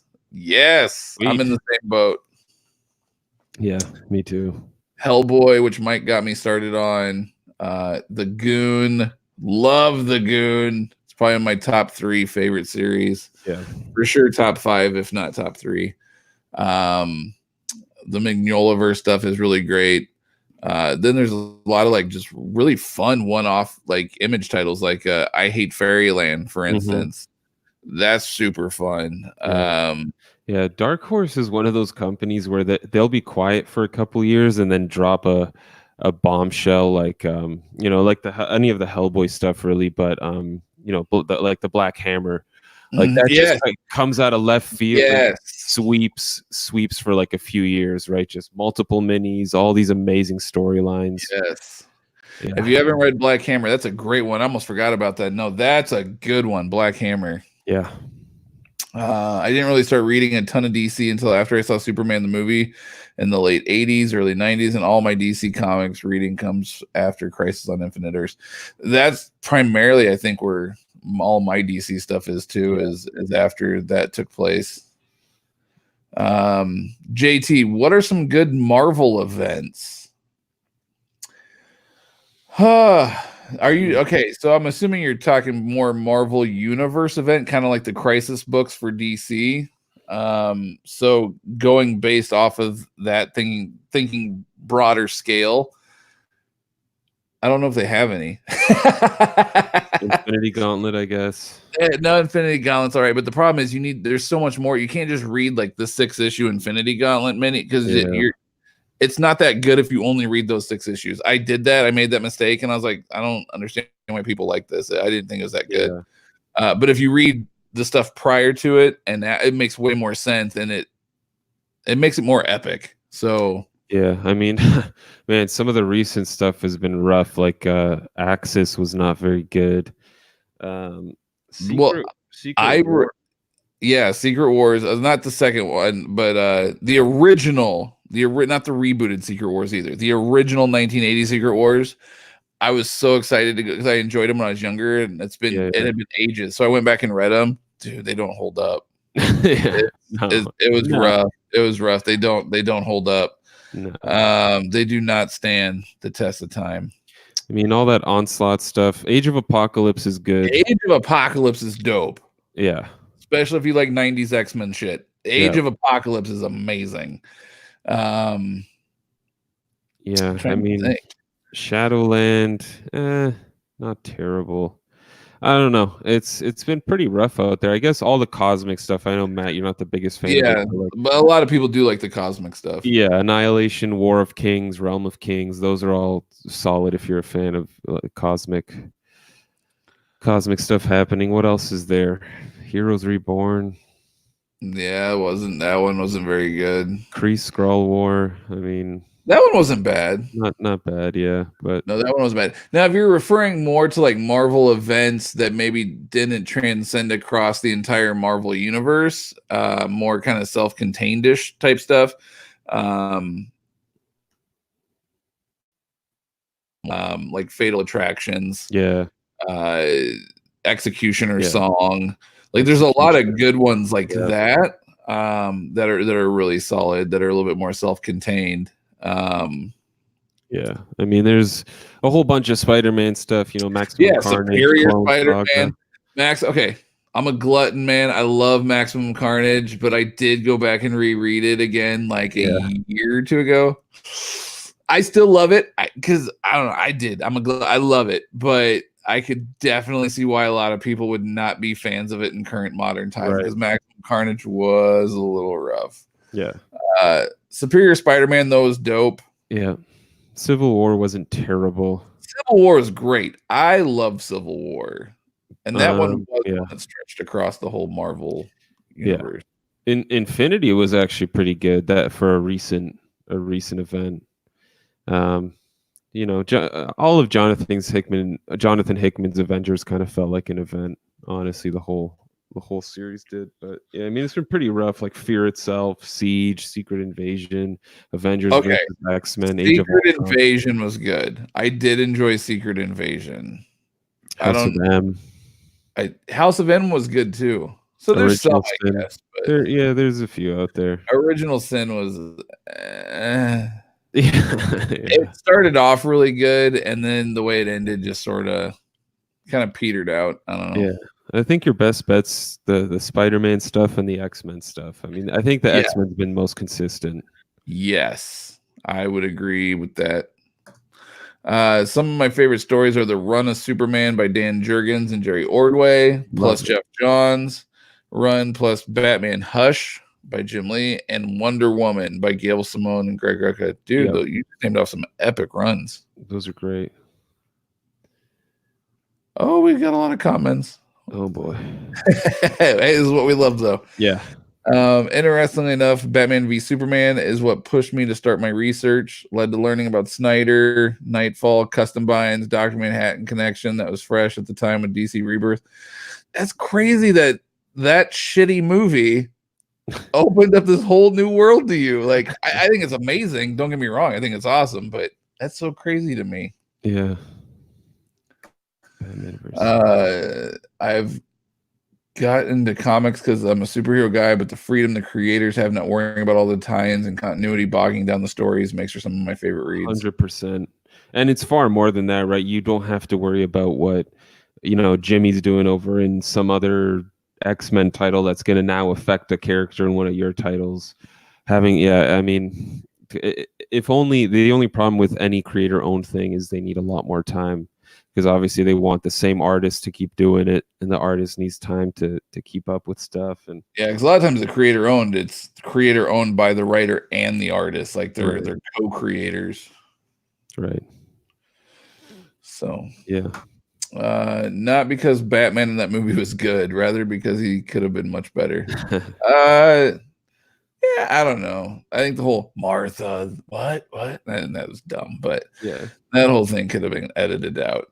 It's still, there's people clamoring for this day for the Snyder release, and I'm well, that's for Justice League. Oh yeah, it's for Justice League. Yeah, but one day. My Marvel comics didn't start until the 90s with X-Men and Spider-Man. Dude, you jumped on it like the right time though for Marvel comics, because that's when I really kind of got it. It was like the late 80s, early 90s, and that's like, maybe it's just the era we grew up in our age, but that was like the most epic time for that. I mean, that was in their huge boom. Oh, well, the pouch boom. After I saw the first X-Men film in 2000, I started to read more Marvel. I actually recently saw that movie again, and it's so crazy how Hugh Jackman transformed over the years as Wolverine. Oh, yeah. Holy shit, did that man like go through a change of body types? I'll be back in a sec. All right, so we're gonna run through comments here while he's I'll touch base on what I can. I love Black Hammer. Can't wait for the second library edition. Agreed. Dark Horse's library editions, for those that don't know, are absolutely amazing. They are beyond epic. Their library editions are basically absolute size without the slip cases, but they're so well put together, and the paper stock is nice and thick. They smell great. I love it. I love the prints. But yeah, man, Black Hammer is so good. So good. It's a very interesting dynamic in that book that I really like.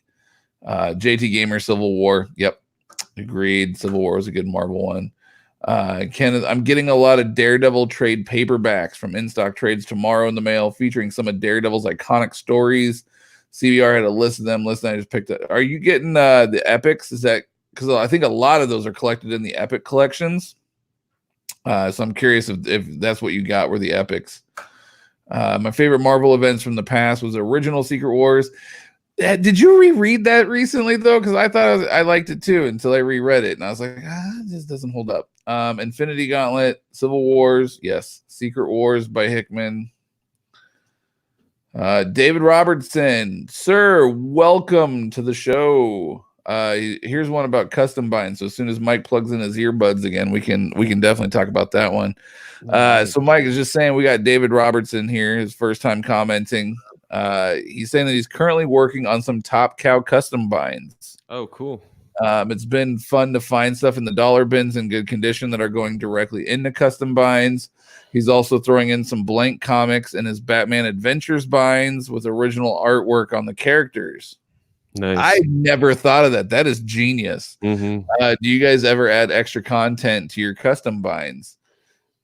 I tried once when I was doing my Spectre binds. We had actually had Tom Mandrake on our podcast, so I reached out to him and asked him if he would do a commission for me that I could add into my custom bind for Spectre, and unfortunately it didn't happen. He was interested. It wasn't like he was rude or anything. Right. He was definitely interested, but the timing wise and things, it didn't work out. So the only extra content, I guess you could say, that we've added to our custom binds was when we actually got them, when we show them to creators, and creators either sketching them, sign them, etc. I think that's the only time I've been able. I don't know about Mike, but for me, that's the only time I've been able to do it.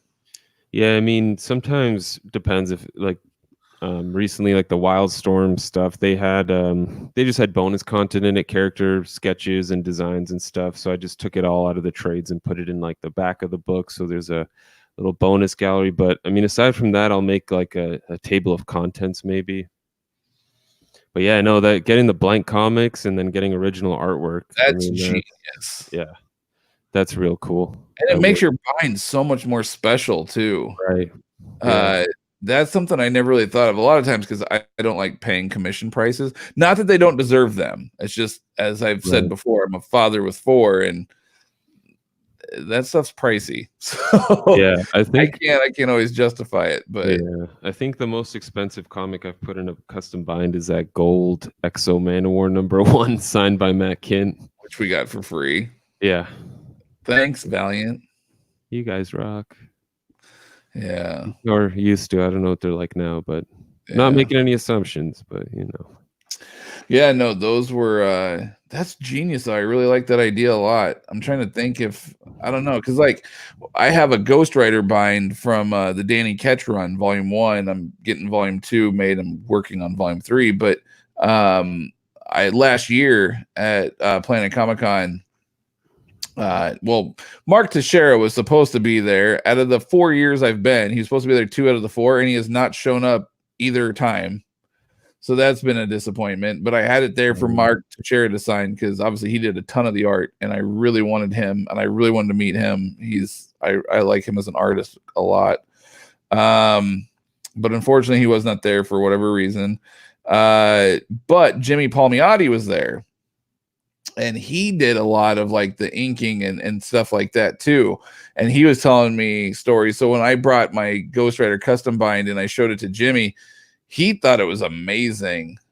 He really, really dug it a lot. And he was kind of flipping through it. And he was telling me like stories from back in the day when they were working on it. And they'd be having late nights in the studio drawing and stuff and telling me all sorts of stories about it, which was really, really awesome to hear and kind of made the bind something a little more special to me because that. But then he also went in and he drew like just a quick little 30-second Ghost Rider sketch inside my book. So that was a huge plus for me. But no, man, that's genius though. I like that idea. I'm gonna steal it from you at some point. Just FYI.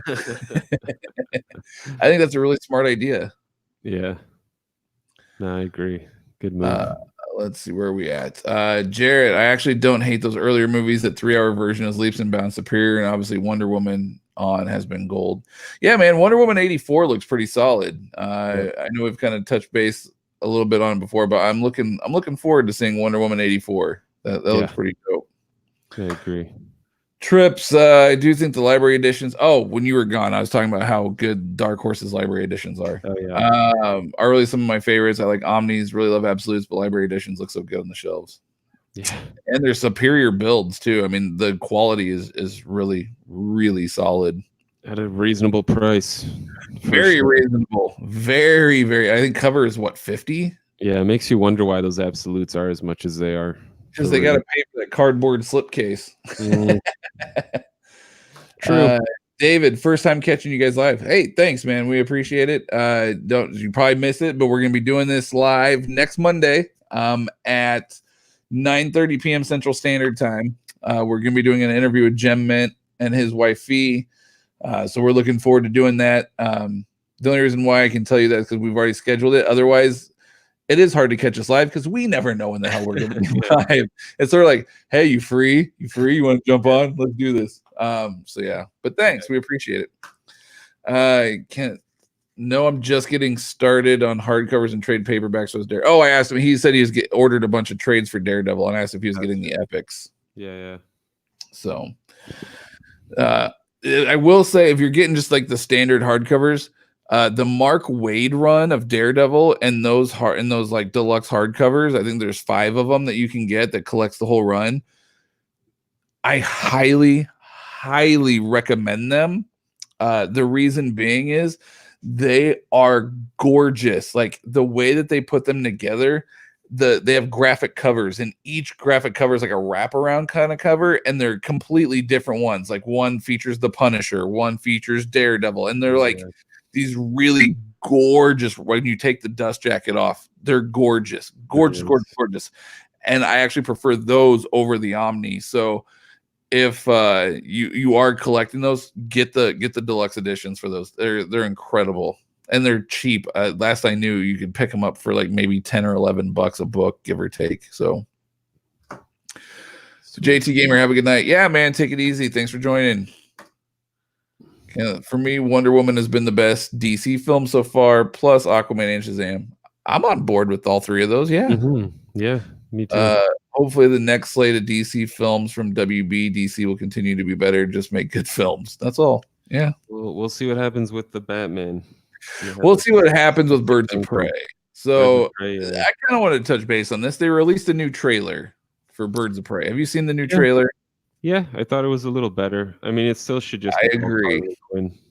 I agree with that too. But I do think that the new trailer made me want to see it more, because that first trailer, I was like, this looks whack. Yeah. The new trailer though did kind of excite me.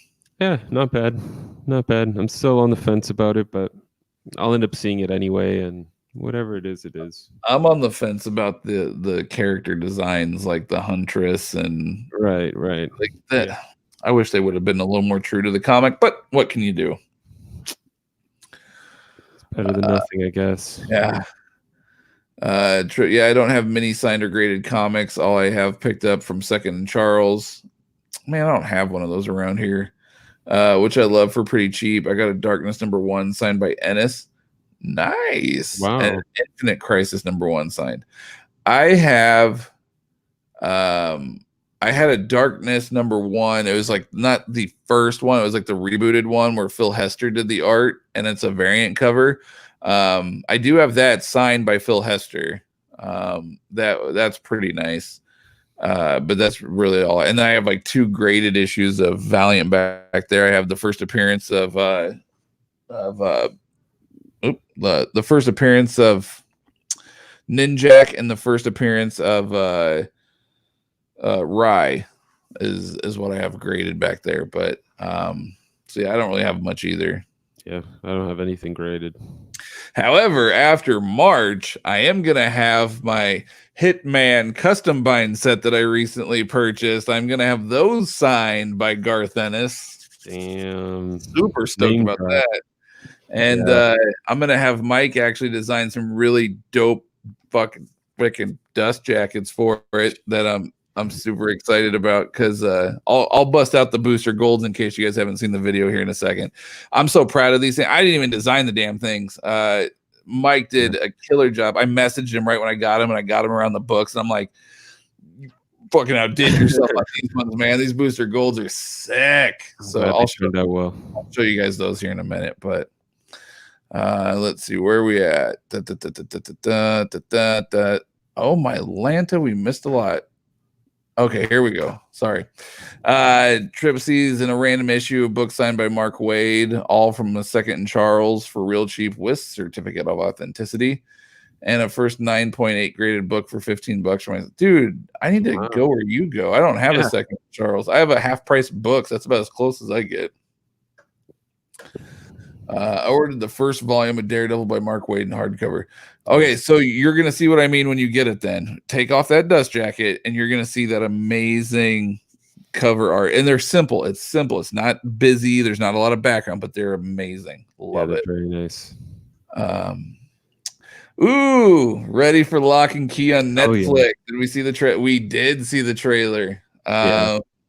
We actually have nothing like major, but we do have a little bit of a plan that we want to do for Lock and Key.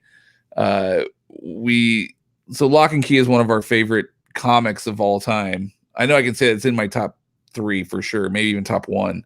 And I think it's in your top 5-ish, 10-ish. My top 5 for sure. Yeah. And so when we saw the trailer, we were like talking. Mike's like, "Oh, I'm gonna do a video thing." I was like, "Dude, we need to do a live show." Focus nothing but on Lock. Like that's all we discussed that episode is just Lock and Key. Like we binge all the episodes, and then we discuss Lock and Key the book, Lock and Key the show, compare the two. So we're gonna have a big Lock and Key fest. Very excited. Lock and Key Fest. Yeah, man. I saw that trailer, and I guess it's a TV show, and they showed a lot, but I guess hopefully they didn't show too much of all the good part. I mean, there's a lot that happens in Lock and Key. Obviously, a long TV show, 8 hours or whatever's in that trailer is just a small chunk, but damn, does it look good. Some people said it felt R.L. Steinish. Like they said that they toned it down too much and it felt too much like a little kid show. And I was like, I can kind of see it, but yeah, I mean, it's just a trailer. We'll see what the actual show feels like. But I mean, let's be real though. Lock and Key, the comic wasn't. I mean, there's parts that were dark. Yeah, but it wasn't. I mean, it was definitely more adult than R.L. Stein, but I mean, it wasn't like super graphic or anything. It wasn't a gory horror. Did you get super excited when they showed the cave with like the water splashing up? Did it not look just like the comic? Identical. Oh God, I like started grinning from freaking here when I saw that. Yeah, I mean, as soon as I forget all the characters' names, but I'm gonna have to reread the series. As soon as that little kid starts stepping out that door, I'm like, oh shit, I remember reading this for the first time and his soul leaves his body, and God, it's gonna be a good time. Yes. I'm really excited. Maybe Mike can help you out with this one. He's how can I preserve the slips on my hardcover books? And my infinite stupidity, I decided to laminate 3 of my Snyder Batman books, one of them the clear volume 3 Death of the Family, which is now ruined. It has air bubbles galore now. Yeah, I don't know. I mean, I haven't done anything to mine. No. So the best thing I know to do is using the broad art covers. A lot of people use those on their dust jackets and things to help protect them. Apparently, I don't know a lot about them. The only time I've ever seen them on books is when they've been shipped to me that way. Other people have done it, but from what I understand, it's called broad art. Yeah, you can buy it on Amazon or wherever you get it, and you measure and cut it to size, and then you kind of wrap it around. It's like an additional dust jacket on top of your dust jacket, and it won't bubble or anything because it's just it's kind of like a laminate, but not really. And you can take it off too. Like it's not permanently on your book. You can remove it as you please. I don't have any examples. I know a lot of people utilize those broad art covers. It's good to know. Yeah, there's I don't do anything. I just handle with care. That's it. And if I ever ruin one, I'll either just make a new dust jacket, copy the old one, or just make my own. He's got those Photoshop skills.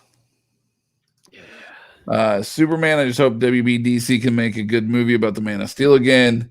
We haven't really had a good movie since Superman the movie and Superman 2. That's a fair statement. Yeah. Man of Steel, I can't lie. I enjoyed for the most part, I enjoyed Man of Steel. Could have been a lot worse. Yeah. But yeah. I don't know if it was amazing by any stretch of the imagination. Well, it's not, but I did enjoy it. And my wife liked it. It was a movie I could get her to watch with me, which was nice. Yeah. David, supposedly Witchblade is getting reprinted in paperbacks, but will have a 7-volume connecting spine. I hope it comes out also of the darkness. Okay.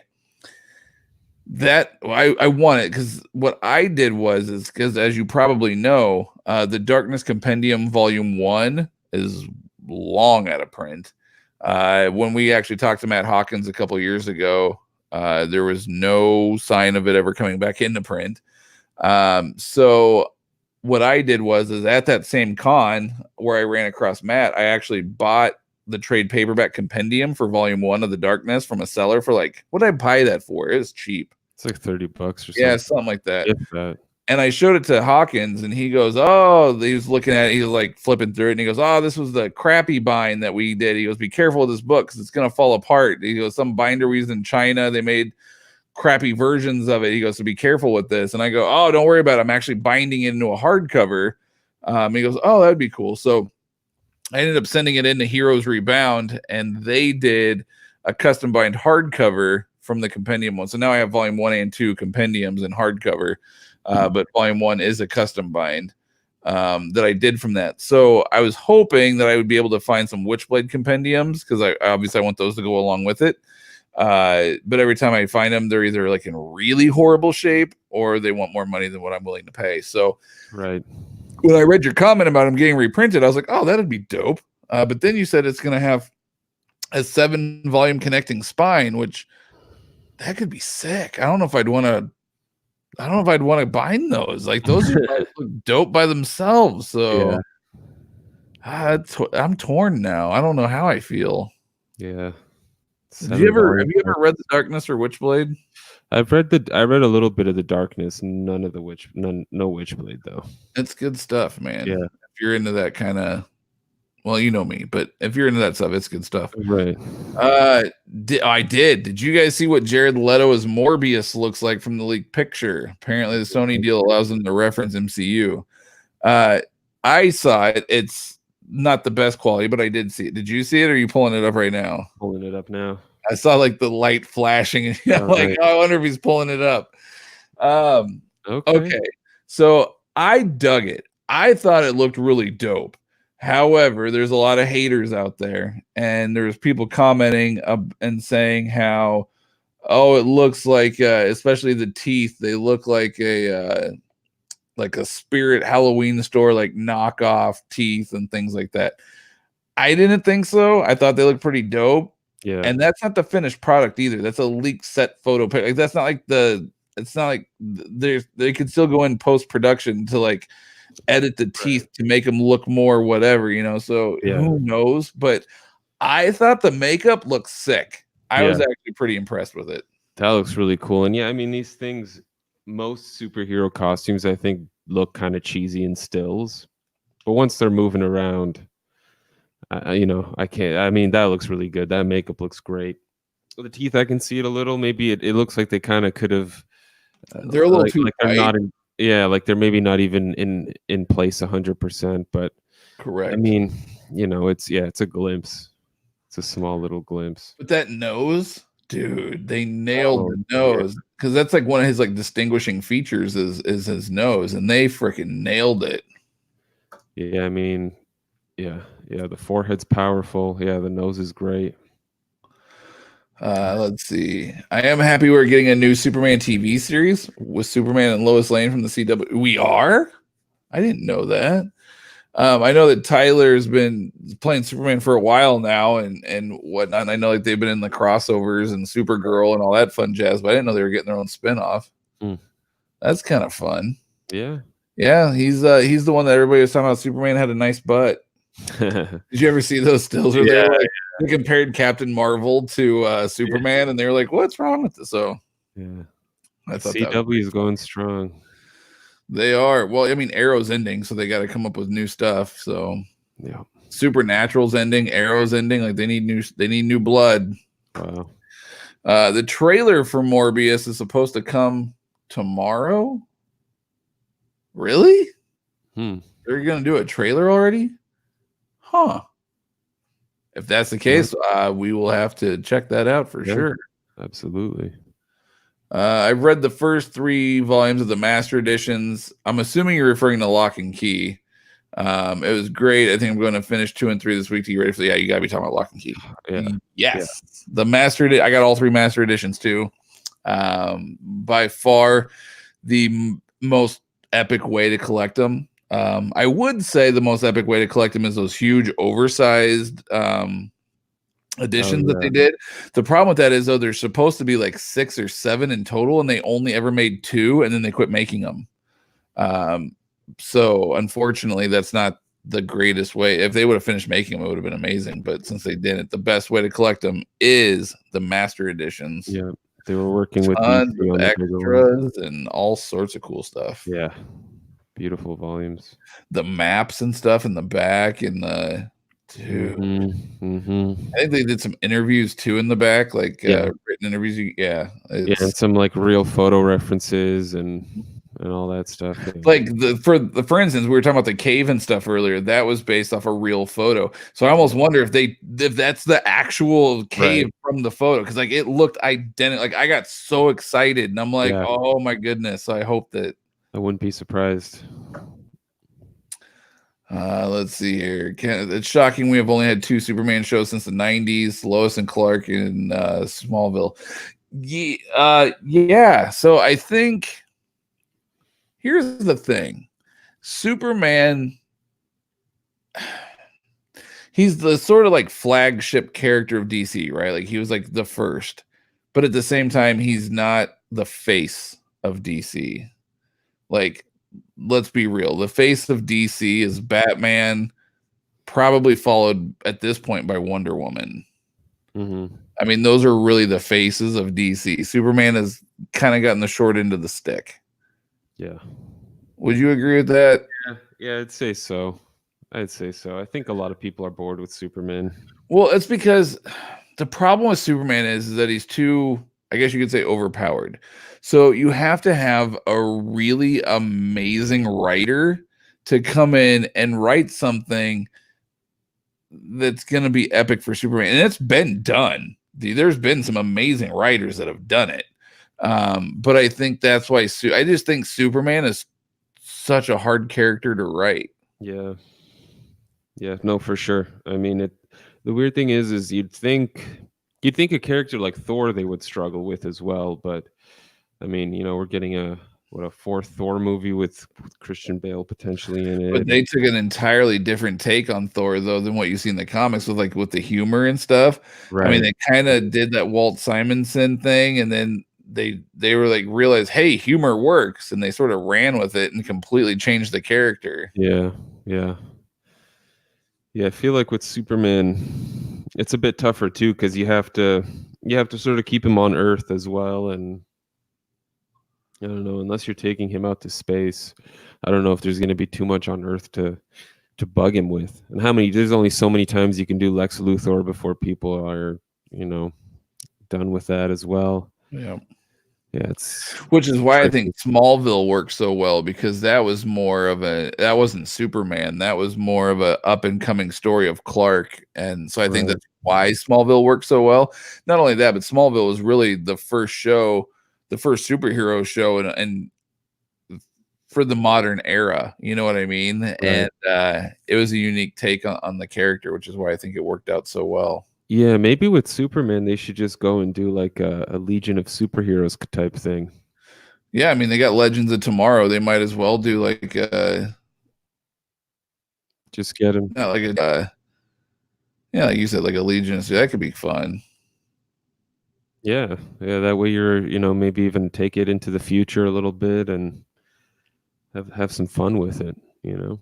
That'd be dope. They could do crossovers with Legends of Tomorrow. Yeah. That'd be dope. Yeah. Well, we'll see what they do. I'm waiting on the Black Bolt hardcover deluxe volume 4. Good Lord, there's 4. I don't read cosmics. I don't know. And Why the Last Man volume 3, The Boys Omnibus volume 3, deluxe, and 6 Gun. Yes, 6 Gun. Nice. Woo! The Boys. Dude. A lot of variety in there. There's a lot of variety, like completely different stories from one another. Like none of those are like anything. Like that's an eclectic taste. Yeah, good taste, good books in there. There's a new show of Superman Lois Lane coming up. Yep. Yeah. Crisis on Infinite Earths finishes this week. I'm excited. I'm waiting for all 5 to drop. I thought all 5 had dropped already, so I started to watch the first 2, and then it stopped, and I went, "What the hell?" And I was like, "Oh, I have to wait like 4 weeks to see the rest." And I was like, "Well, I'm gonna wait." So I quit watching everything. I'm just waiting, and then I'll go back and watch all 5. I don't like. I'm a binger, not a waiter. I hear you. Jared, apparently New Mutants is in the MCU. The press release describes it as an addition to the MCU via 20th Century Fox. Makes sense considering that Disney now owns it all. Totally makes sense that they would do that. The new trailer for New Mutants. Did you see the new trailer, Mike, that dropped? Yep. Dude, that looks sick. I'm sorry. I'm excited. It looked good. too much good stuff to watch, man. I know everybody was worried that New Mutants was going to be like never release and shelved for eternity, but right. I'm excited. And the fact they're releasing it in April makes me think they've got to feel good about it. April's kind of a big month for movies, and so they got to feel good about it. If they weren't, they would have released it in February. February is when they release the movies like Ghost Rider, right. Bloodshot, the movies that they're unsure of. Those are the ones that get released in February. The only exception to the February rule was Black Panther. Right. And I firmly believe that the reason why they released Black Panther in February was for Black History Month and to celebrate Black heritage and Black culture and all that stuff, which I think was a genius and amazing. And I love Black Panther. I think it's a great movie. Yep. So that movie is the only exception to the February rule. Other than that, February is known as like shitty movie month. Sometimes March too. March can be kind of a shitty movie month. So the fact that they're releasing it in April, they got to feel good about it. Yeah. I mean, Bill Kevich said he saw it and he said it was really good. Well, there you go. I feel like he's got a specific kind of taste. So, I mean, he's giving it the thumbs up. Yeah, I'm looking forward to it. That trailer looked great that you sent me. Yeah. Sweet. The only people questioned Bill Sienkiewicz, though, and they said, well, of course he's going to say it's good. He has stake in the game. So, sure, and I'm like, well, I mean, yeah, but I don't think he's gonna BS. I think he's gonna, say his real thoughts. I don't think he's gonna pull a Liefeld or anything. Yeah, no. Well, Liefeld would just say it's all crap because he's not involved. All right. Well, let's get through these last couple comments, and then I'll let you ask your question because Mike actually has a question for you guys. So, the trailer for Morbius is supposed to be this week. The film comes out in July, so we don't have much time. That's true. I didn't realize it came out in July. Good Lord. Fast. All right. That'll be dope. I do agree, at least right now, that Batman and Wonder Woman are the faces of DC. I love Superman, but they have struggled how to tell a great story with him in live action. Most definitely. Yeah. Animated movies are the way to go with Superman, unfortunately. Yep. Rumors suggest the new Superman Lois TV series from the CW is going to be based on the Superman Rebirth. That would be dope. Getting to see Superman with John, because I know that John is in the crossover, because I did see that in like the 2 episodes. He's a baby, but I did see that John was, and that they've introduced him. So that could be a very genius way to do it. Yeah, I'd be into that. I thought the tease at the end of Justice League was nice with Deathstroke and Lex was cool. Too bad we won't see anything of it. I mean, maybe someday. I don't know. You never know. Yeah. I really like the New Mutants trailer. Stoked for that. The Crisis finale is Tuesday night, 2-hour, 2-episode finale. So Wednesday, all 5. All right. Well, I know what I'll be attempting to watch this week. And then I've heard, same thing. They're going to be doing something with John, which that'll be dope. I think showing Superman and Lois trying to raise a super kid it's fun. I mean, definitely the books made it awesome. It was a really neat dynamic. Yeah, and it was really cool to see. Yeah, for sure. So what is your question for everybody? I love this. What is my question? Your Liefeld. Oh yeah, that's right. I guess I just want to know what people's opinions are, because recently Matt and I saw a tweet where someone had tweeted, "Oh, I would pay crazy money for a Robert Liefeld New Gods." And then Liefeld basically retweeted that tweet saying, "I pitched it to Jim Lee in 2018. He said no. I'm still laughing." And so, like, look, I can't draw very well. I haven't written a single official comic book in my life, but I mean, I've got to say, Rob Liefeld has not done anything that I've read that has not been shit.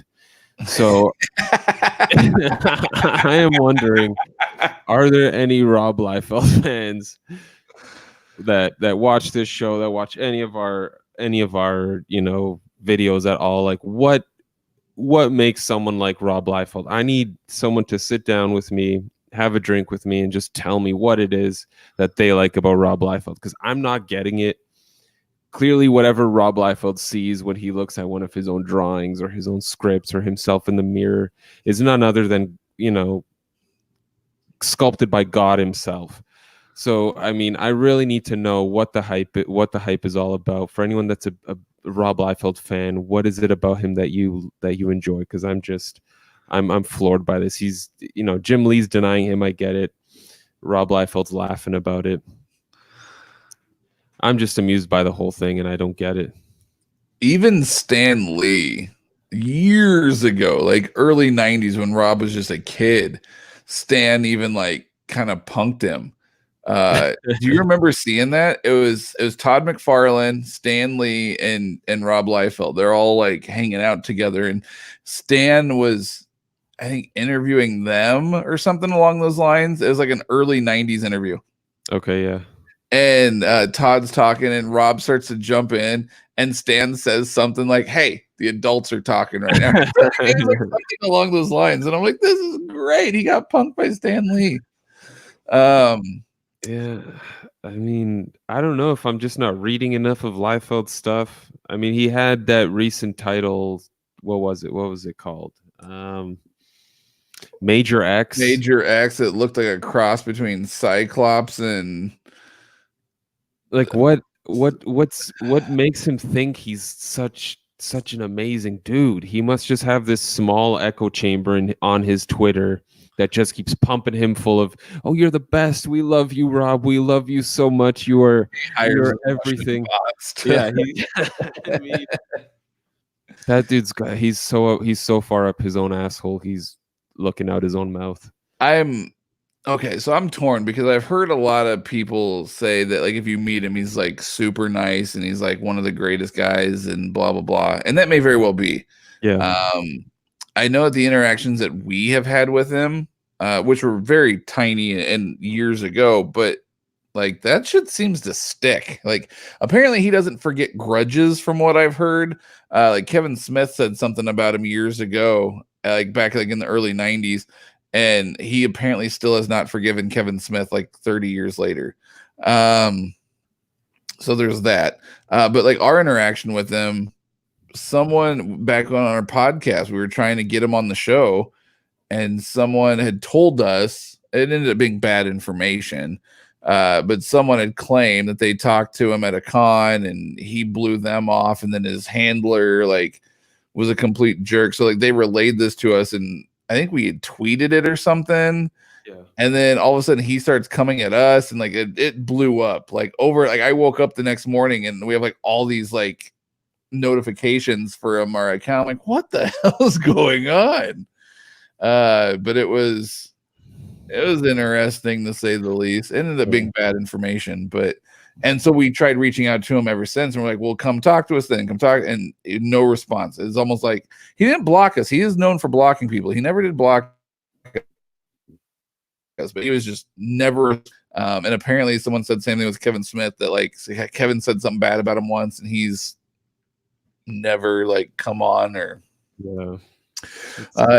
so Jared says, I've heard the name. So keep in mind, Jared's, I believe, a little bit of a younger guy. What else has he written? Well, for starters, he's most well known for co-creating Cable and Deadpool. Yeah.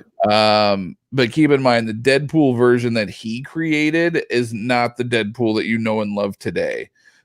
You can actually thank Joe Kelly. You can actually thank Joe Kelly for that. Joe Kelly was the one that really reinvented the character and made him the wisecracking fool that he is today. Yeah.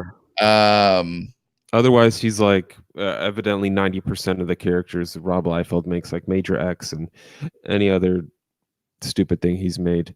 X-Force. I know he wrote that. Fabian Nicieza wrote it though. Yeah, Fabian Nicieza did X-Force. Rob drew it for a while. Rob's also really well known for not drawing feet. Yeah. Like if you actually go back and you look at his artwork, he does not draw feet, and if he does, they're very odd looking and or misproportioned. Yep. He's also known for drawing one of the worst Captain Americas in the world. That's what I was gonna say. Yeah, look up his Captain America. Look up, there's so many great memes. I mean, where they're sort of breaking down the analogy and what his rib cage looks like under. It's great. It's great. What his forearm looks like holding that shield. Captain America has a boob job. Yeah, you can see the women he's drawn to. They're like these. Like it's a flamingo-shaped bodies. Like like we understand that comics are exaggerations. It's a comic and exaggerated. It's not a real thing. But at the same time, like the way that he would draw women back in like the 90s, like it would look like their backs were broken in half. Yeah. And like that's does she not have a spine? Like that is a physical impossibility. Yeah. It's I just he gets a lot of praise, I guess, from his fans, and he just sort of stays in the Russian bots that he hires. Yeah, he just stays in his own little room and doesn't believe in constructive criticism or evolving his style or anything. I mean, yeah, like I said, Major X, which was a recent character that I guess he created, is pretty much just a matchup. And apparently got rave reviews, but I thought he looked like a cross between really Cyclops and Magneto had a child. Yeah. I wasn't a fan of it. I thought it looked pretty dumb. Rob Liefeld is not one of my favorite artists recently. His early X-Men work was decent, but not a huge fan.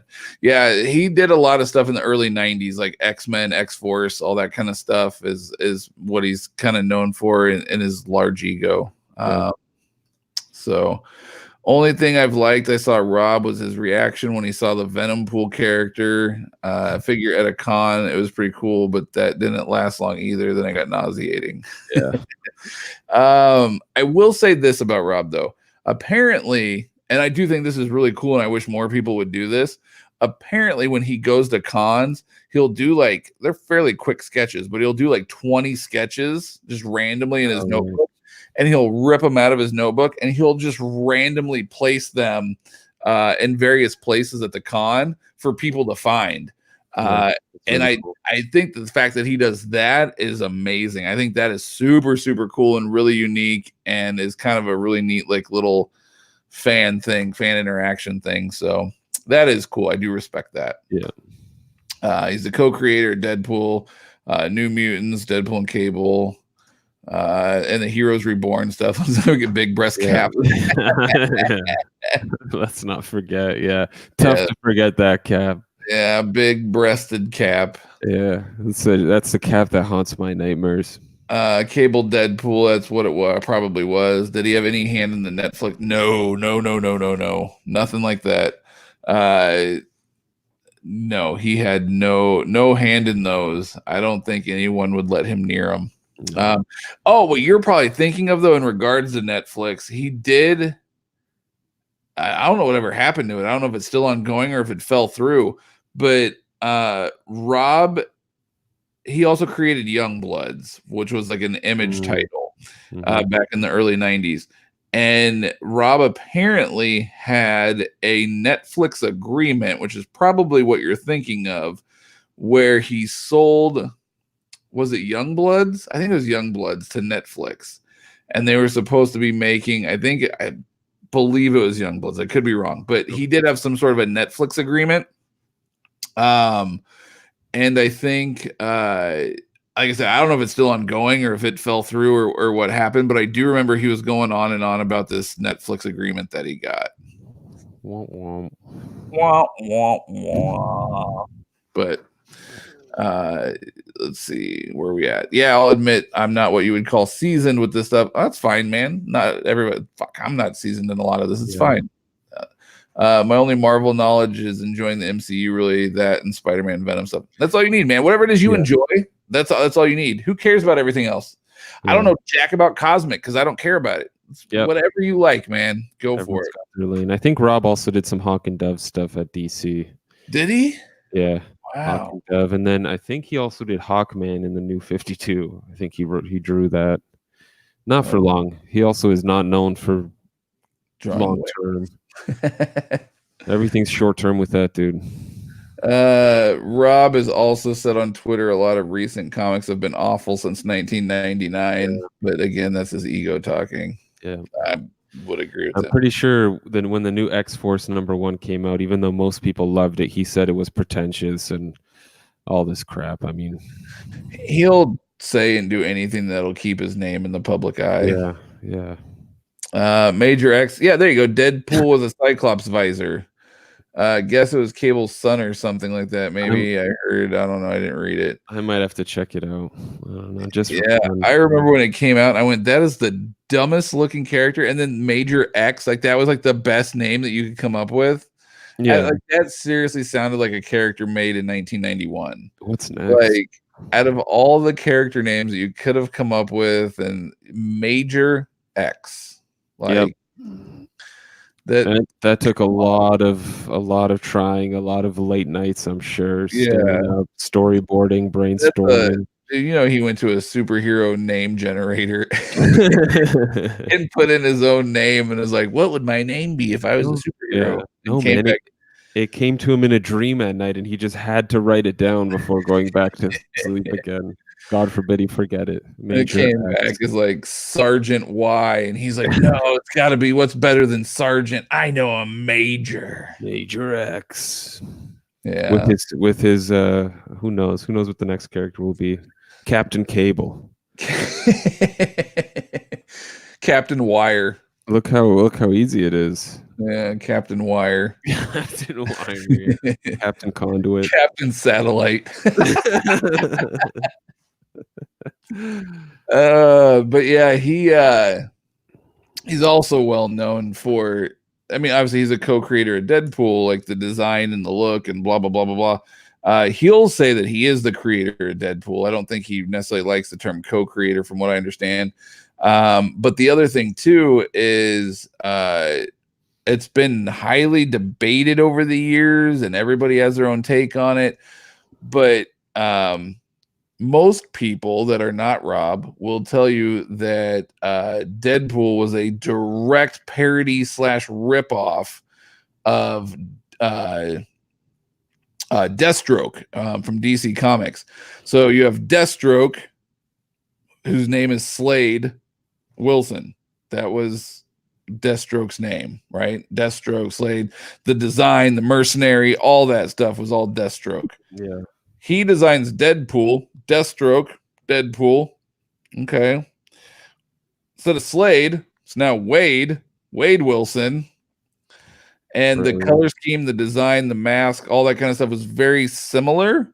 The mercenary for money. Yeah, mercenary for money. And like I said, at that time, he wasn't a wisecracker or anything. He was a very straight edge, like villainish type character. Like if you actually, I have like the old Marvel Universe cards from like 1992 through 95, and on those old cards he was actually labeled as a villain, and things like that. Like he it's not the character that you know today that loves chimichangas. So yeah, so that one's interesting. He's apparently a direct ripoff of Deathstroke, and he'll argue it and say that's not correct. And yeah, whatever. Are we going to get a DC Omni wish list on the channel soon? New year. I just finally got my Marvel one up, which is probably why you're asking about the DC one. I need to do a DC one. I definitely have a wish list in mind.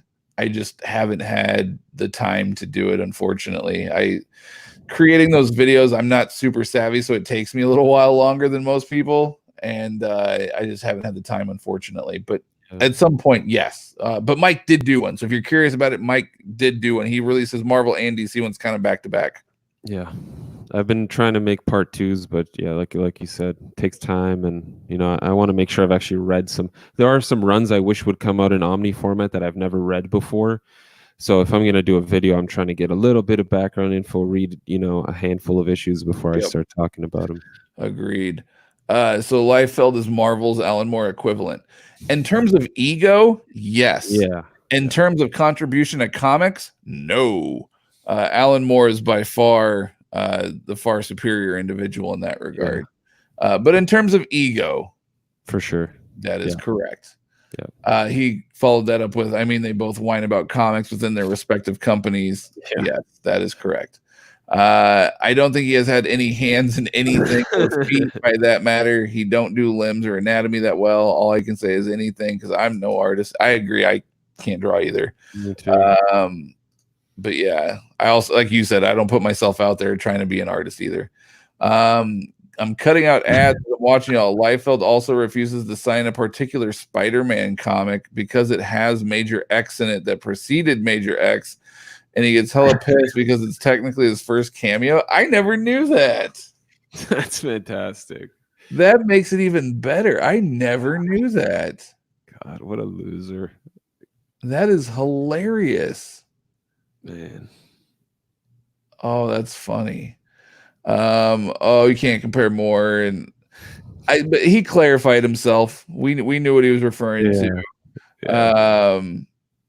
Yeah, he clarified himself. He means in terms of ego. So in that regard, yes.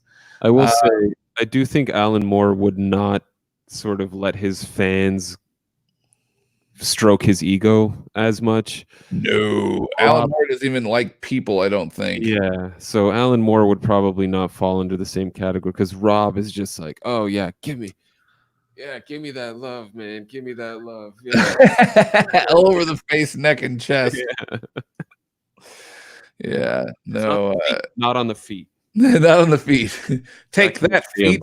I wonder if that's just the problem. Maybe he can't tilt his head down enough to see his feet, and so he's just never bothered. Well, yeah, why would you need to when you're always like got your nose in the air? Yeah.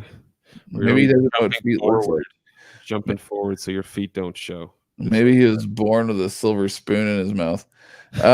He was in a Levi's ad in the early 90s. No shit. Yeah, Rusty and I for a podcast we're going through and reviewing like old ads or whatever for a podcast we were doing, and we found one. It was like a Levi's ad. I think it's actually a commercial too, but there's a Levi's ad with Rob Liefeld like wearing like I wear Levi's, and it's pretty damn humorous.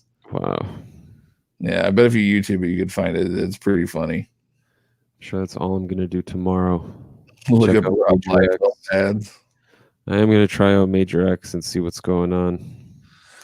All right, keep me posted. I look forward to hearing it. I'm gonna stick with my Transformers. Fair enough. Hey, I didn't say it would be more than one issue. We'll see. I'm really enjoying Transformers right now, man. Like I said, I don't get a lot of time to read. When I do, it's all digital. So I've just been reading what I have digitally, and it's I love that Transformers run. It's so flippin' good. Got a lot to go through. Yeah, buddy. Should be fun. But yeah, man, it's getting late here. 12:30. It's the witching hour. We've been doing this for a couple hours now. So Alan Moore Justice League. Holy crap! There's an odd thought. If he'd ever do that, that would be dope. But all right, everybody. Well, thank you guys very much for joining us tonight. This has been a lot of fun. We love doing this. So all the night owls staying up with us. Yes, but don't forget next Monday. 8:30 Mountain Time, 9:30 Central Time, 10:30 Eastern Time. It'll be me and Mike interviewing Steven, Gem Mint, and his wife Fee. So it'll be a good time. All kinds of hardcover talk. Yes, all kinds. We're gonna be doing, like I said, interviewing, kind of getting into the brain of Gem and seeing kind of what he's all about, what got him all started, and things like that on it. And I asked him, I said, is there any questions you don't want to answer? Because maybe you've already done videos on them. Like, how do you afford everything? I know he's done a video on that. And he said, man, ask whatever. So sweet. We're open. So we're going to come up with some stuff. And then we'll open it up to you guys. And you guys can ask your questions as well. So it'll be a good time. But yeah, be sure to tune in next Monday. Otherwise, thank you guys. Power is yours. Thank you, everyone. You stay classy, internet.